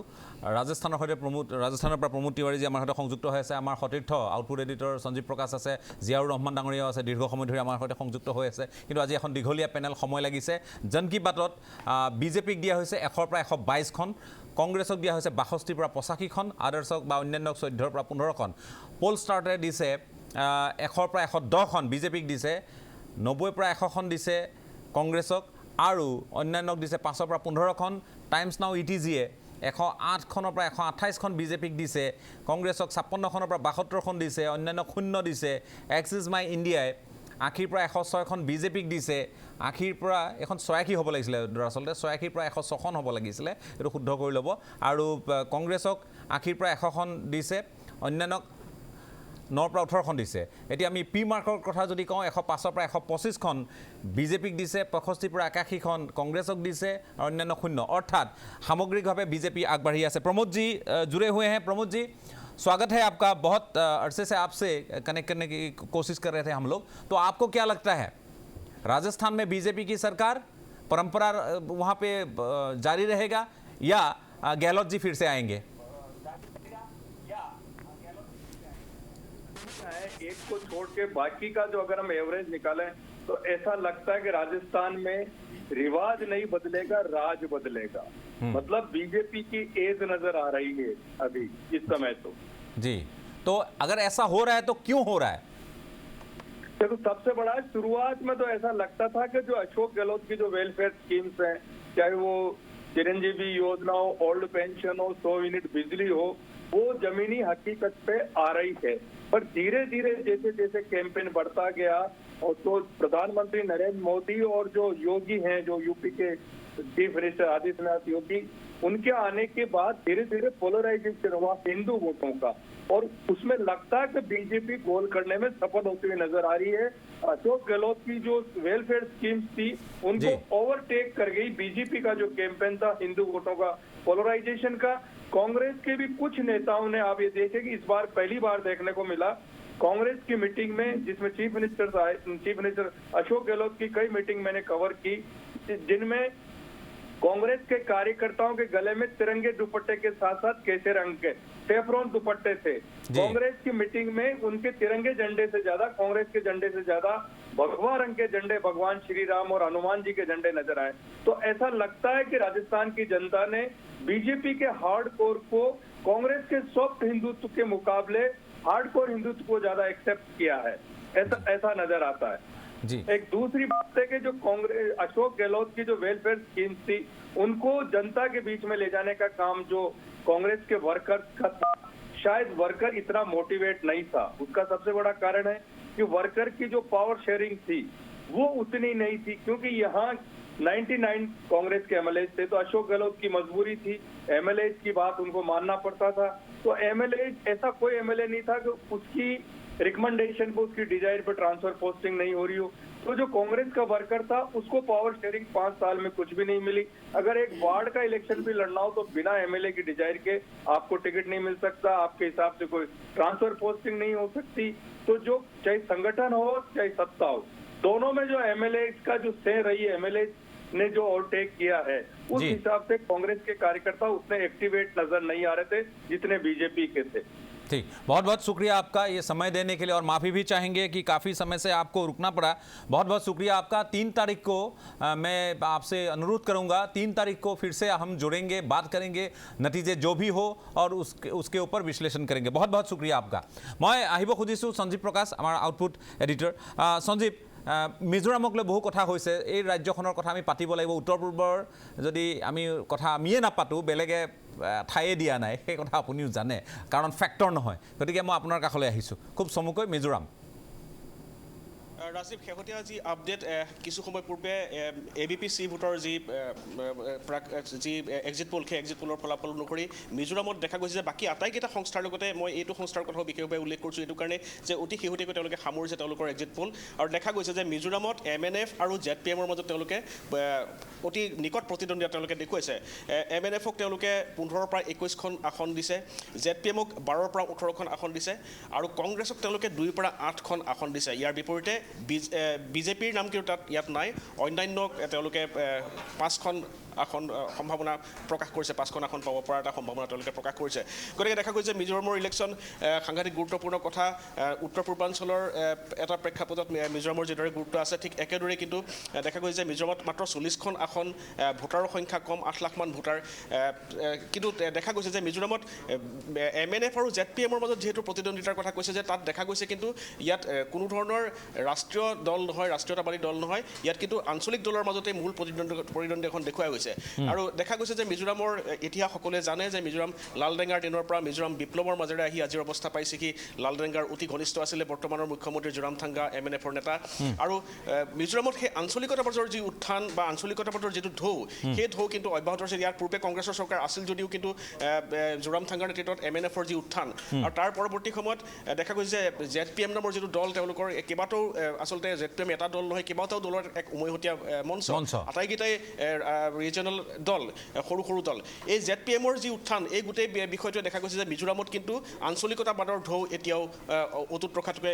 এই অন্তত এক্সিট পোলে দেখুৱাইছে বুলি ক'ব পাৰি। ধন্যবাদ। দেখা যাব যে 3 বছৰত 3 ডিচেম্বৰত এখন কি হ'ব আচলতে। ধন্যবাদ সঞ্জীৱ প্ৰকাশ। জিয়াউৰ ৰহমান, পুনৰবাৰ ক্ষমা বিচাৰিছোঁ, দীৰ্ঘ সময় আপোনাকো ৰাখিছোঁ। শেহতীয়া গোটেই কথা বতৰাখিনি আলোচনা কৰাৰ পিছত ৰাজস্থানৰ কথা পাতিলোঁ, আমি মধ্যপ্ৰদেশৰ কথা পাতিলোঁ, আৰু ৰাজনৈতিকভাৱে আপুনি এগৰাকী ৰাজনীতিকেই নহয়, আপুনি ৰাজনৈতিকভাৱে বিশ্লেষণো আগবঢ়ায় আৰু ৰাজনীতিৰ চৰ্চা প্ৰায়ে কৰে, আৰু ইয়াৰ উত্থান পতনৰ আঁৰৰ কথাখিনি বিশ্লেষণ কৰে। মই আপোনাৰ কাষলৈ আহিছোঁ, শেষত আপুনি কি দেখিছে, সামগ্ৰিকভাৱে কি দেখিছে অকণমান জানি ল'ব খুজিছোঁ, এগৰাকী ৰাজনীতিক হিচাপে নহয়, এগৰাকী বিশ্লেষক হিচাপে। মই আপোনাক আগতো কৈছোঁ যে আমি আশাৰ বতৰা দেখিছোঁ, আৰু আপুনি ঠিকেই কৈছে, এগৰাকী ৰাজনীতিক হিচাপে নহয়, ৰাজনৈতিক বিষয়বোৰ আলোচনা কৰি চৰ্চা কৰি ভাল পাওঁ, এটা ইণ্টাৰেষ্ট আছে, আৰু এগৰাকী নাগৰিক হিচাপে সেইখিনি বিশ্লেষণ কৰোঁ। আৰু সেই দৃষ্টিভংগীৰ ফালৰ পৰাই মই আপোনাক কৈছোঁ, বিজেপিৰ যিটো সাম্প্ৰদায়িক ৰাজনীতি আৰু ভাৰতবৰ্ষৰ সংবিধানক নস্যাৎ কৰাৰ যিটো ৰাজনীতি, সেই ৰাজনীতিক তীব্ৰ প্ৰত্যাহ্বানৰ মুখত কিন্তু চাৰিওখন ৰাজ্যৰ জনসাধাৰণে পেলাইছে, এনেকুৱা এটা সম্ভাৱনা আমি দেখিছোঁ। আৰু এইটোক আমি শুভ লক্ষণ বুলি কৈছোঁ। বিজেপিৰ চৰকাৰ হ'ব নহ'ব আমি এইটো 3 তাৰিখে দেখা পাম। কিন্তু বিজেপি দলে কংগ্ৰেছ, মই আৰম্ভণিতে কৈছিলোঁ, বিজেপি দলে কংগ্ৰেছমুক্ত ভাৰত গঢ়াৰ কথা কৈছিলে। সেই কংগ্ৰেছমুক্ত ভাৰত গঢ়াৰ কথা কোৱা বিজেপিয়ে কিন্তু নিজৰ খুব ভাল ভাল ৰাজ্য, সেইবিলাকতে তেওঁলোকৰ তেওঁলোকৰ জনবল থকা ৰাজ্য, য'ত তেওঁলোকৰ খুঁটি বহুত ষ্ট্ৰং, তেনেকুৱা ৰাজ্যত তেওঁলোকে খোপনি হেৰুৱাবলৈ আৰম্ভ কৰিছে। আজি ছত্তীশগড়ক বিজেপি ভীষণ প্ৰত্যাহ্বানৰ মুখত আছে। মধ্যপ্ৰদেশ, য'ত বিজেপিৰ চৰকাৰ আছিল, তাত বিজেপি ভীষণ প্ৰত্যাহ্বানৰ মূৰত আছে। মই ইতিমধ্যে আপোনাক কৈছোঁ যে মিজোৰামত বিজেপিয়ে খাতা খুলিব পাৰিব নে নোৱাৰিব, সেইটো সন্দেহৰ বিষয়। 0ৰ পৰা 5খনলৈকে এখন এক্সিট পোলত দেখা গৈছে। গতিকে আচলতে বৰ বেছি বিশ্লেষণ কৰিবলগীয়া একো ইয়াত আছে বুলি মই নাভাবোঁ, কাৰণ নিৰ্দিষ্ট ফলাফল 3 তাৰিখে আমি পাম। তাৰ পিছতো মই আপোনাক কৈছোঁ, এক্সিট পোলে যিটো সম্ভাৱনা দেখুৱাইছে, তাত আমি আশাৰ বতৰা দেখিছোঁ। ঠিক আছে, মই বহুত বহুত ধন্যবাদ জ্ঞাপন কৰিছোঁ, আৰু ৰামকৃষ্ণ ঘোষ ডাঙৰীয়াকো মই ধন্যবাদ জ্ঞাপন কৰিছোঁ, বৰ্ণালীকো ধন্যবাদ জ্ঞাপন কৰিছোঁ, শ্যামকানু মহন্ত হওক, ময়ূৰ বৰা ডাঙৰীয়া হওক, তেওঁলোকেও সময় দিলে, আৰু বাকী ৰাজ্যৰ পৰা জ্যেষ্ঠ সাংবাদিকসকলে, বিশ্লেষকসকলে আমাক সময় দিলে, আৰু আজিৰ অনুষ্ঠানটোত তেওঁলোকে নিজা নিজা বিশ্লেষণ আগবঢ়ালে। মই পুনৰবাৰ সকলোকে ধন্যবাদ জ্ঞাপন কৰি আজিৰ পৰ্যবেক্ষণৰ পৰা বিদায় লৈছোঁ। ধন্যবাদ।